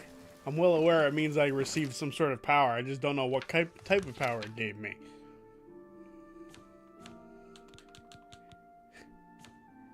Silly individual you are. Factions Invoker. I've also struggled with a lot of other actual plays. It's a certain chemistry I've recently found. I've recently found Bitten, which is a collab between Crit Hit Chronicles and Talking XP, and I'm liking it. That's good. It's so frustrating because there's so many like YouTubers out there who I'm a big fan of. Like XP to level 3 is quite possibly like I have a new one of my favorite YouTubers to watch as far as like D&D goes, and I really enjoy it. So to me, it's just a big shame that I can't like get truly into his show, like his actual play. It's kind of a shame. It's a Daggerheart actual play, which is how I found it. Set in a fantasy setting, but it's a zombie apocalypse story. Oh, that's cool. Are you ready for it? If not, I understand. You've been through quite a bit. Are you ready for it? I'm ready. Very well. There's a research project going on at one of the Aliad ruin sites on the eastern side of the province. Irlav Jirol is in charge of the project and is apparently in need of some help. I thought you might need a break after the things you've been exposed to lately. You can find Irlav in the Archmage's Tower. All right. Irlav should be waiting for you.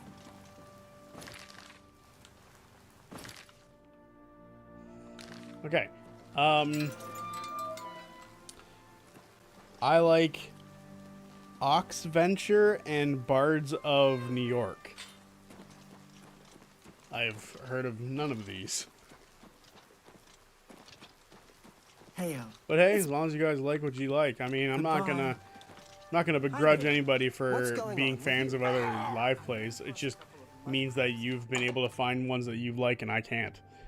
Like, I straight up cannot watch like anything but Critical Role as far as actual plays. I've tried Dimension 20. I've tried the XP to level 3 one. I just can't do it. I don't know why I'm skipping this stuff, but whatever. I eagerly await your return. It's fine. Let's just go here, grab a thing, and get out.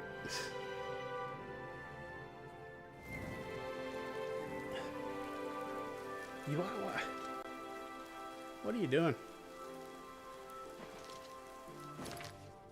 I wish he would pick up a weapon.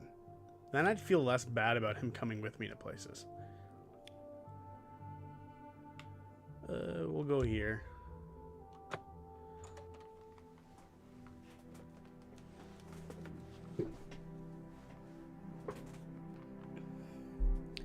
Yeah, I don't know how many times I've given Dimension 20 a try.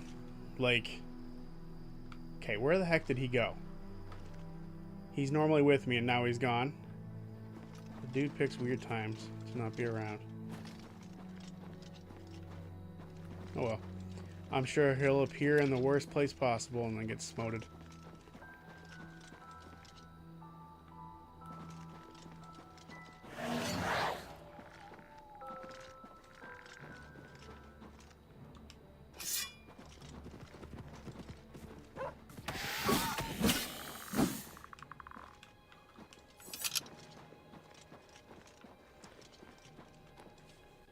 Ox Venture is a British D&D live play, and Bards of New York is on TikTok once. Was on TikTok once.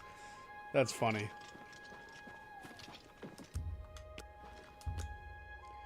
I don't understand why my mana bar is not going back up. It's getting in the way of being able to cast. Like, I want to be able to level up my guy, my conjuring ability. But I just can't with how often it just doesn't recharge. I would like to find other live plays for me to get into, but I just straight up can't. I don't know what it is. I think maybe... Honestly, I think a portion of it is like Critical Role like set my standards so high that it's kind of rough for me to try to find anything that's... I don't want to say lesser, but... if it's not up to that same, like, degree of acting, of role play, of world building, I just can't get invested. It's why, like... It's why The Witcher got me so good, right? Like, The Witcher dug its teeth into me right away. Even though I hadn't played The Witcher 2 or anything, like, The Witcher 3 got me. Like, it was, like, something that I could just get into super quick, to the point where I'm now reading those books. And I don't fucking read. Like that's how like expertly done those games are to me. Oh, he's dead. Oh, never mind, he's alive. You have business here? Yes. Erlov sent you, did he? Figures. He can't be bothered to come check on his own project, so he sends someone who knows nothing about it. And this is supposed to help? No offense to you, friend. It's not your fault. And perhaps you can help. If you can figure out how to use the pillar, I'd be thrilled. You're welcome to try your hand at it. All right. What a waste of my talents. Figure out how to use the pillar. Critical Role spoiled you. Absolutely. Absolutely, Critical Role spoiled me. It's kind of like when one of your first things... yeah. I don't know how to, like, make it sound... Be careful in here. There's so many people.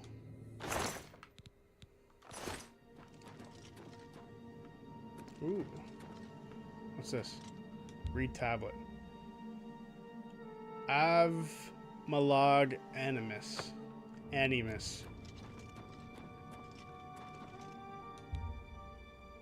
Avmar. I'm not saying that. That just sounds like I can get in trouble. Magica Lyra. Or Lyra. Magica Scylla. So is there like an order in which I have to push these or what? First thing I do, swing for the fences.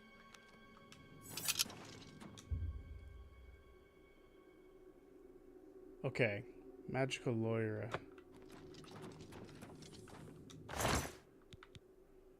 Ooh. Those are all worth a lot. Whack. So what if I whack one of these and something happens to it?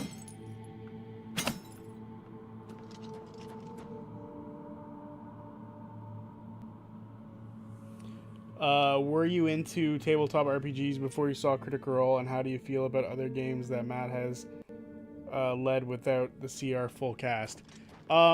Yes, I was into Critical Role before. Or sorry, I was into tabletop RPGs before I watched Critical Role. I got into tabletop RPGs in either late 2016 or early 2017. This is so weird.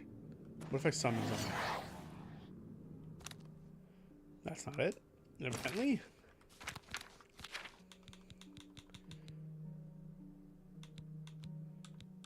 Let's see here. Where's a flare spell? What if I do that on one of these? Are we serious right now?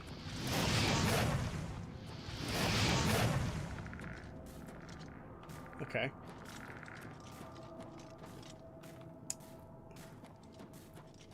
Is there like a book I can read? Be careful in here. Manual of Spellcraft. It's all about spellcrafting. Got it. I have tried to watch other stuff with Matt, but again, it's that chemistry that's missing from the cast that kind of gets in the way.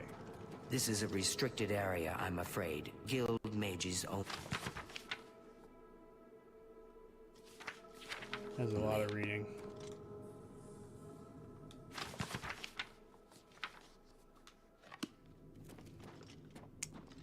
Okay.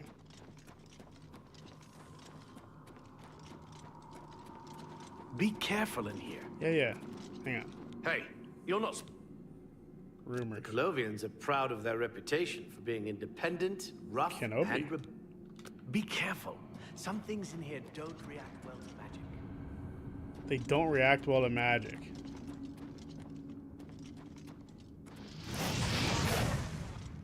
I don't have any magical left. Well, why isn't it recharging? We're not in combat.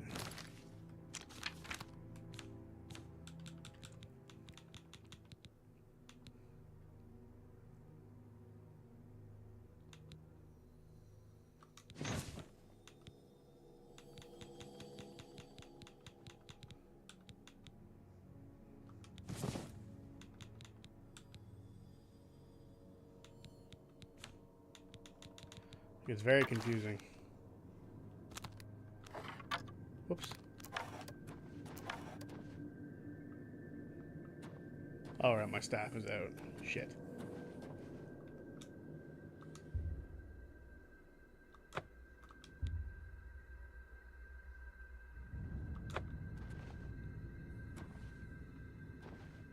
There's 4 braziers. Maybe it has something to do with the braziers up top. Who knows? I guess to go back to, was I involved in oh, see, here we go. Maybe this stuff will help. Alluring gaze.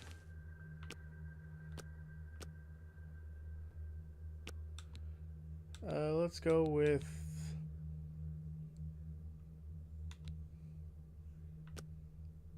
I wish it gave me more information than this shit. Like, I feel like it doesn't give you much in the way of any details at all. Snowball, turn undead. Alright, we'll see what some of these do.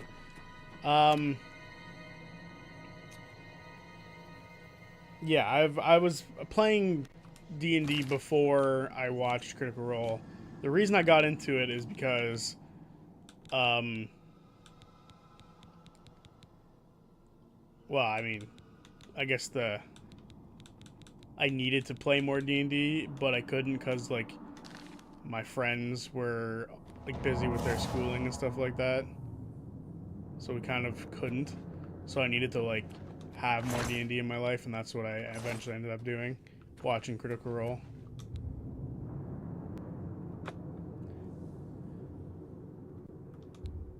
Okay, you know what? I'm not smart enough to figure this out. Nor am I patient enough. Be careful in here. So we'll pick this one up on a different day. What if I ask this person about stuff? If there's anything about Vatican you need explained, let me know. I'll help if I can. Pillar. That's what we're calling it, only because we don't know what it really is, or was.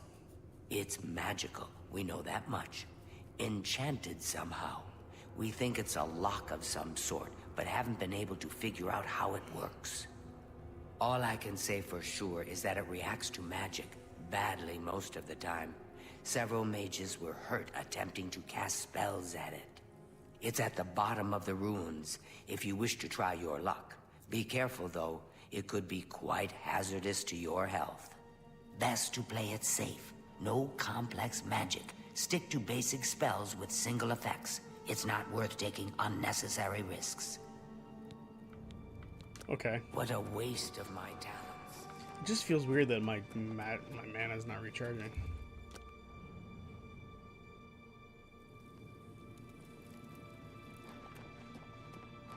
Did you say, is that what Vicodin? Is that what you just said? Did you say Vicodin? No. I think careful there's just here. the name of this place is strange. So this pillar is what people were casting magic on, and it wasn't working well for them.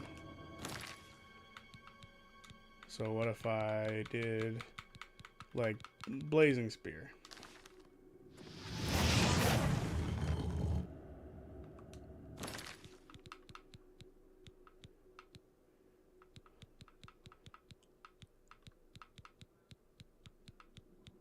Snowball.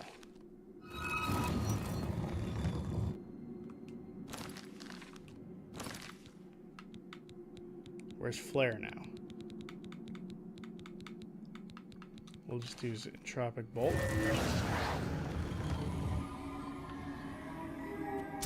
Oh. Well, that was rude. These things are all glowing now.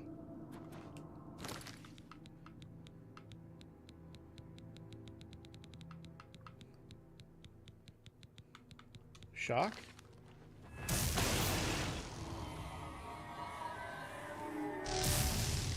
Damn.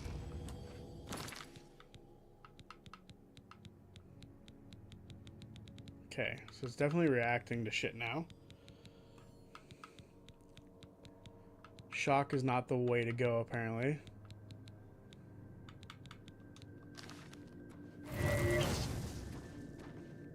That didn't do fuck all. So we used snowball and flare. Does that make any of these glow in a weird way? What if we use flare again? Will it, like, make it hurt me? I don't have it, so frostbolt it is.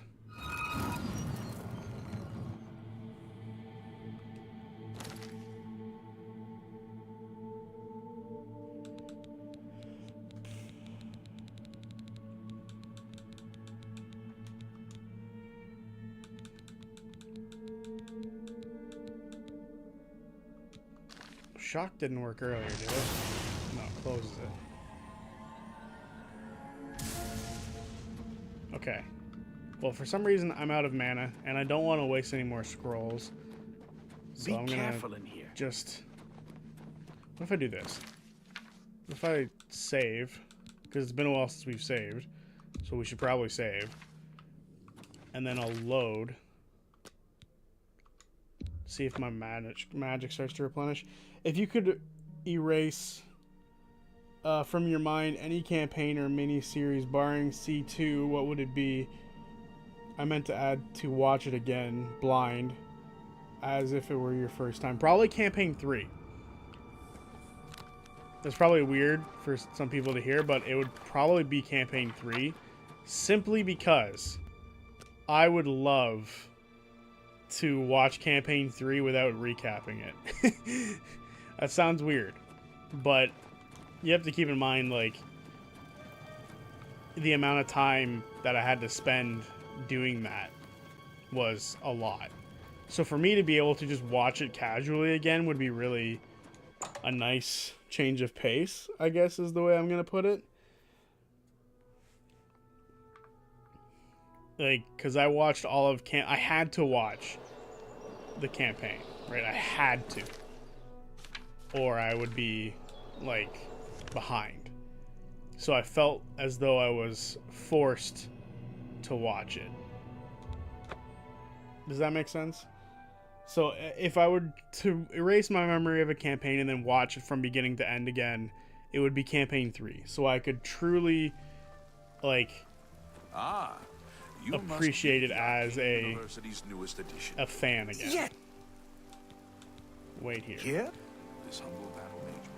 I don't know why he's, like, my thing is having trouble recharging. But Magister, it is. we must talk.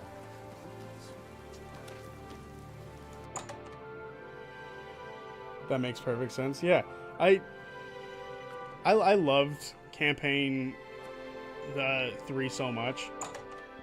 So for me to be able to watch it again from beginning to end would be so fun without having everything else in between. So if this thing is not gonna fucking recharge my magic for some reason, like I don't get what's happening with my magic recharge. Why is everything down?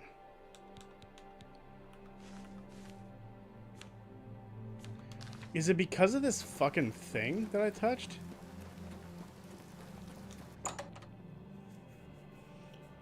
Me too, all of C3 in one go would be a wild ride. Does it include EXU? I would say certain parts of EXU would be included in that, I guess. Good day. Hello, Evoker.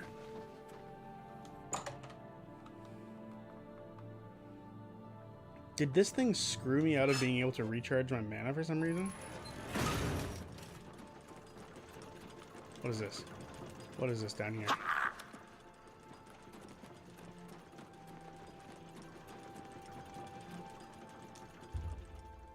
Do you wish to swap your current power?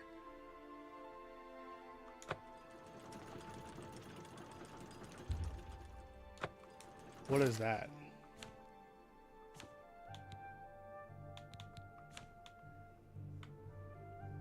I wish things like that would be readily available for me to read.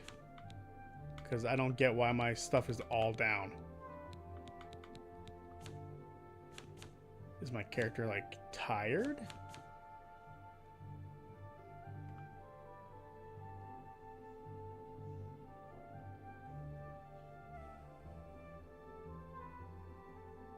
You would have to re-experience Kaimal? I would just not watch Kaimal.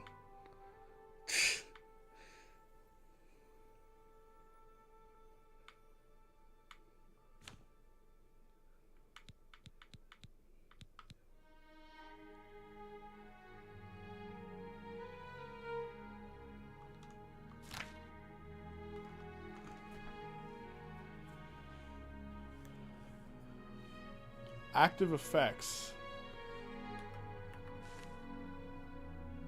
Limited to 90%, well, if you're wearing armor. Is it because I'm wearing a piece of heavy armor?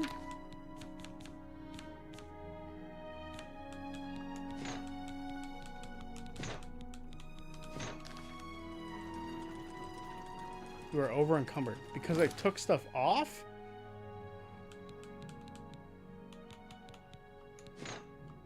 Oh my god, that does affect that. That's crazy.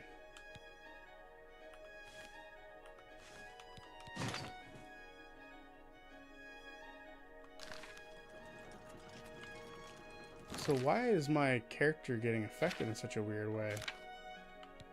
Drain ability.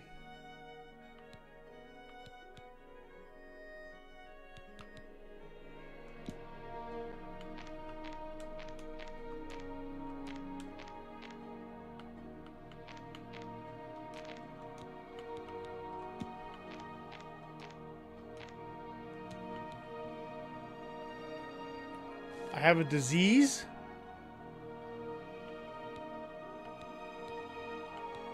Why do I have 2 diseases? What the fuck?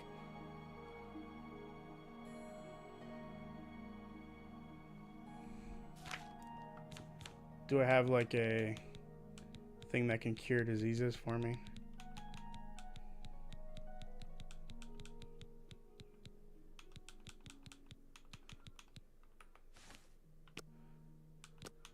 What does that fucking mean? Rally the target.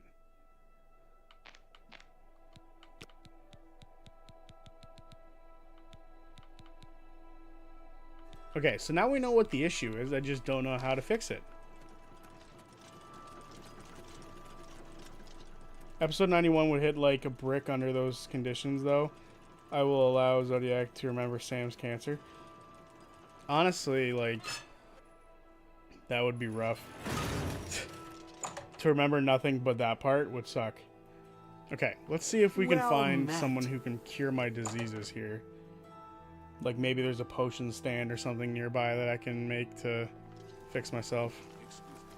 By Azura, by Azura, by Azura! It's the Grand Champion!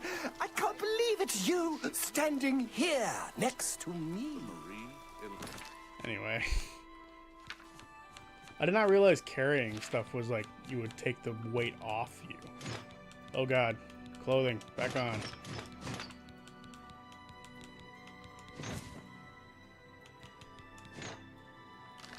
No. Come on. No doubt. Good day. He seemed. Ah, you must be the Arcane University's newest edition. Okay. This looks like the potions place.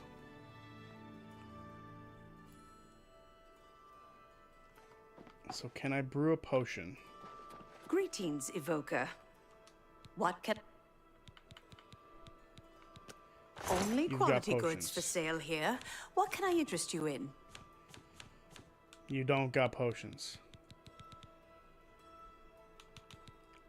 Do I need this? Is that how I can make stuff? Come back and... Safe travels.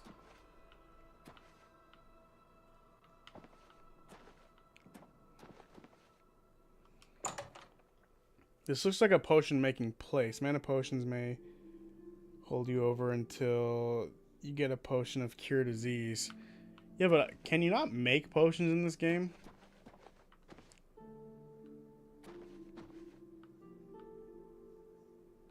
Like, I feel like you can make potions.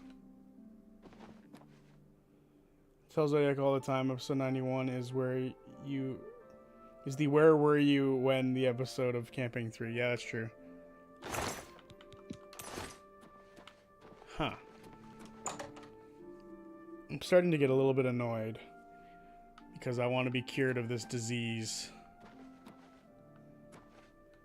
And it just feels weird that there's nowhere to, like, brew a potion. Like, I have all of these, like, brewing things. There's just nowhere to brew a potion. Here, wait. I'm gonna look it up. I'm gonna look up Oblivion potion making.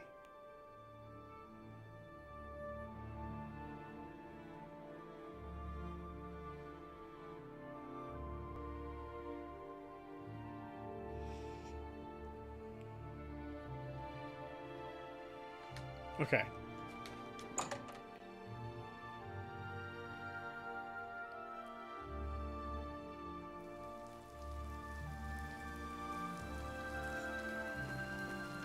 Seems like there's a place in the district of Market.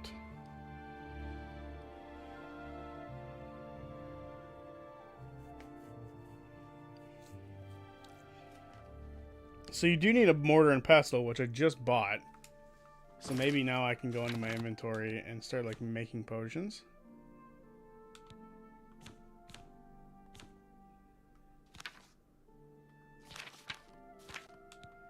Where is the mortar and pestle?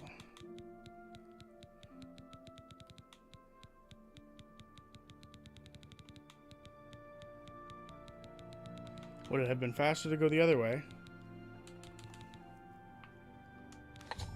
There we go.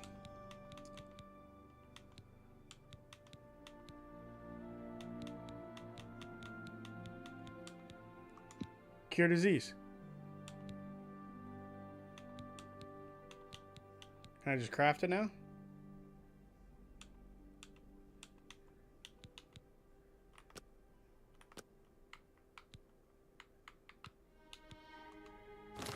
What just happened?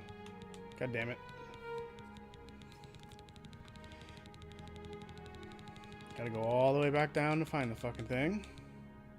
So apparently you need mandrake root to cure disease. Wait, can I just eat it to cure diseases? But I also want to make the potion.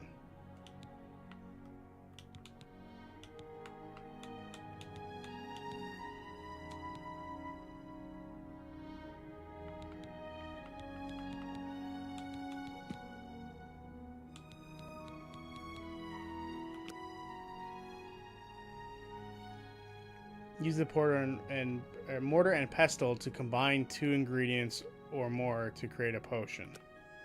Okay. Oh, you can name potions. Interesting.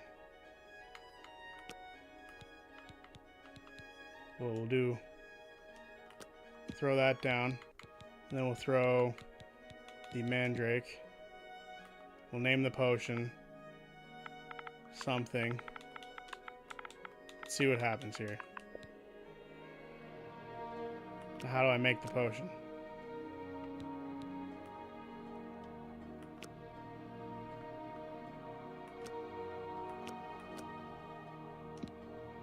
Oh.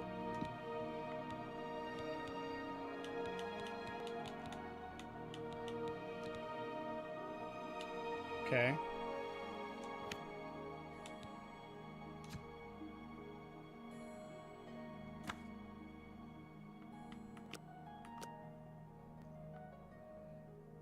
Why is this?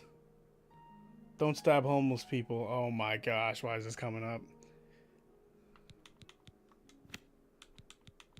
Bam.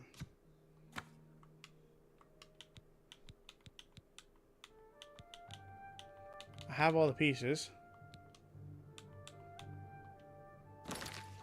Oh well.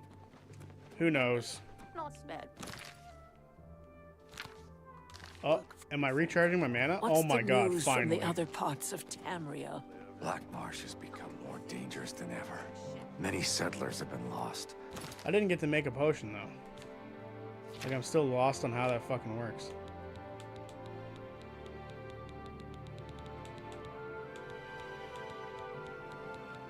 Potion of cure diseases. Oh, I think I made them by mistake and I just didn't realize it. I have heard. Oh, that's a cure Arconia is poison, not disease.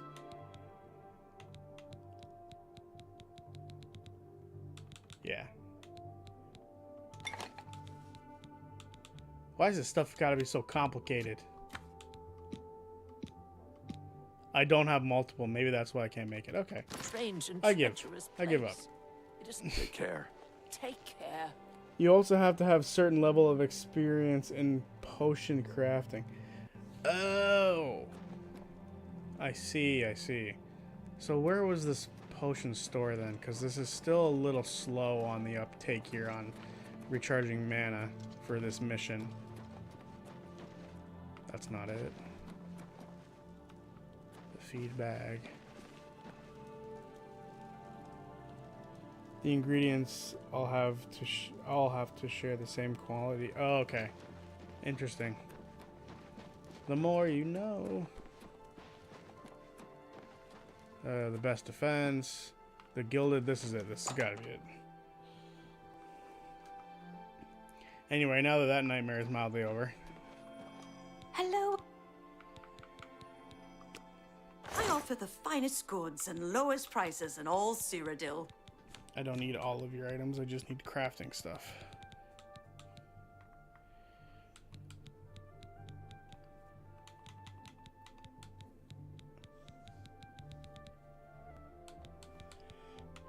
Well, we need more of those. Potion of cure disease. What a lovely sight indeed. An exit. Come back and see. Farewell. Just before I do anything. Am I still diseased? Looks like I'm not. Perfect. Phew.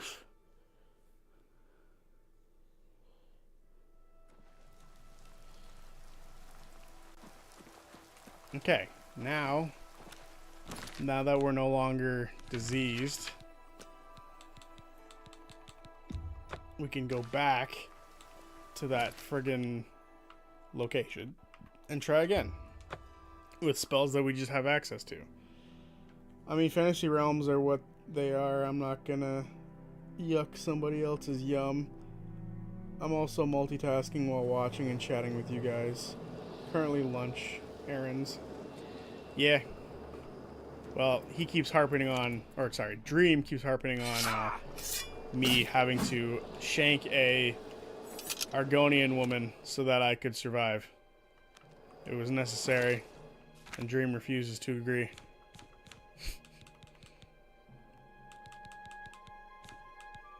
And we know it was necessary. We needed to survive.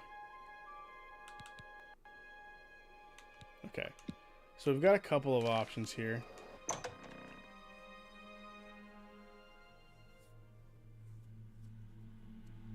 And if it doesn't go well, I might work towards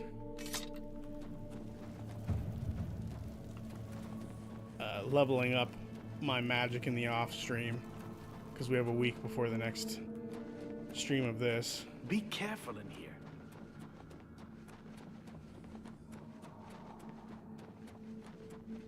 Bam. It's now frozen shard. Bam.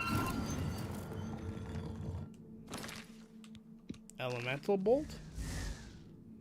Skill is too low. Lightning bolt. Skill is too low. What about another weak fireball? They'll just close it. Got it. So bam.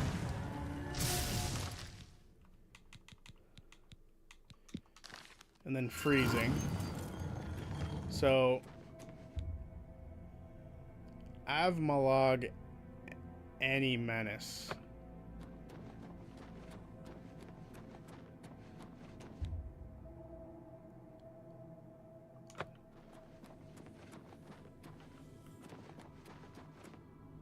See, this one's not glowing. So, like, what does that mean?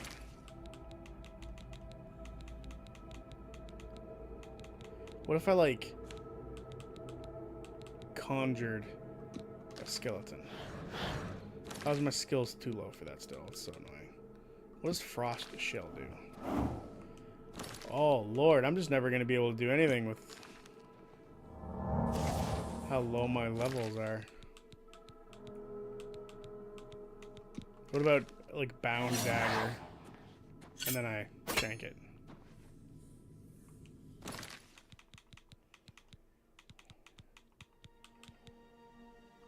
Massier's Might? What does that do? Ooh. My speed is being trained.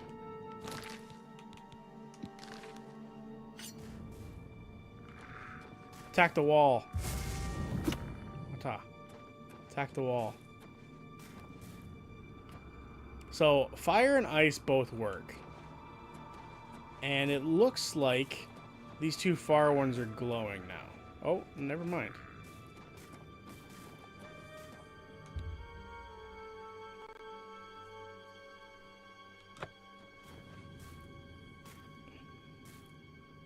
Necessary is in the eye of the beholder, I suppose. It's a running gag we have going in those live streams. Do you have any summoned creature? Yeah, I just summoned my Skellywog. Oh, he's dead. Come on, Skellywog. Attack it. Whack, whack. I wish I could just sneak underneath right here.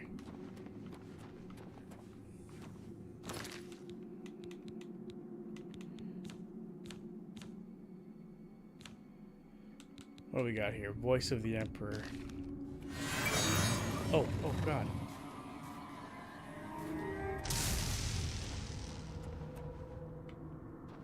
So Voice of the Emperor did not work.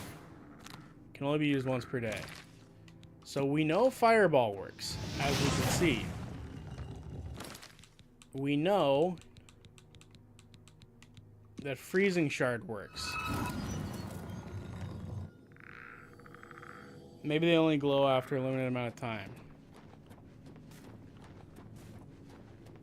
Well, this one's still glowing. Is this one still glowing? This one's glowing. So what does this one do? Magicasilla. So these two are glowing. Unless he's about to go out. It went out. Okay. Maybe we're onto something here. It's time to make some shortcuts for ourselves so we can make life easier.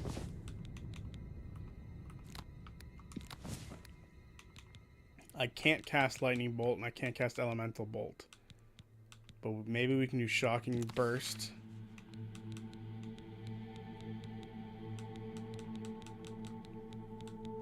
I'm trying to figure out, like, what if we did an open easy lock and then did Shocking Burst, like something like that maybe. So let's see what we got. We've got Ice Shard, which we know worked, but we're gonna close it now. Let's see if it doesn't matter what order it's in. Let's see if, so does the order matter? It looks like the order matters. And then Frost. Will Shock in this brief time work? No. What about Open Lock? Okay. Fire.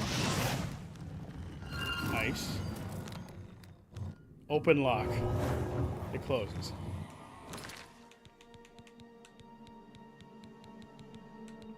I unfortunately don't have the materials necessary to do this. I don't believe. So, be careful in here. I think it might be best for me to try to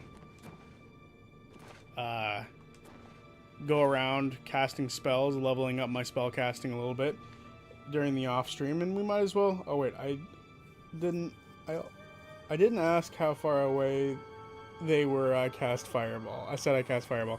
Yeah, that's a great line. All right, I think we're gonna end the stream here. We've been going for 2 hours, and the last stream we did one for 5. So I feel like a good exchange of a shorter stream today is probably a good move. Do you have any scrolls? Yeah, we have a couple of scrolls. I'm not sure exactly like what it is we're looking for to do here. So I'm probably gonna spend some time reading like all of these books in like in detail and stuff like that off stream. That way we can figure it out for next time. I won't do this until next time. That'll be fair. Like I'll hold off on actually doing the mission until next stream, which will be next Monday for this game. But yeah, I will see you guys tomorrow for the video that's coming out, and then I'll see you guys on Wednesday for a Baldur's Gate 3 stream. So until then, peace.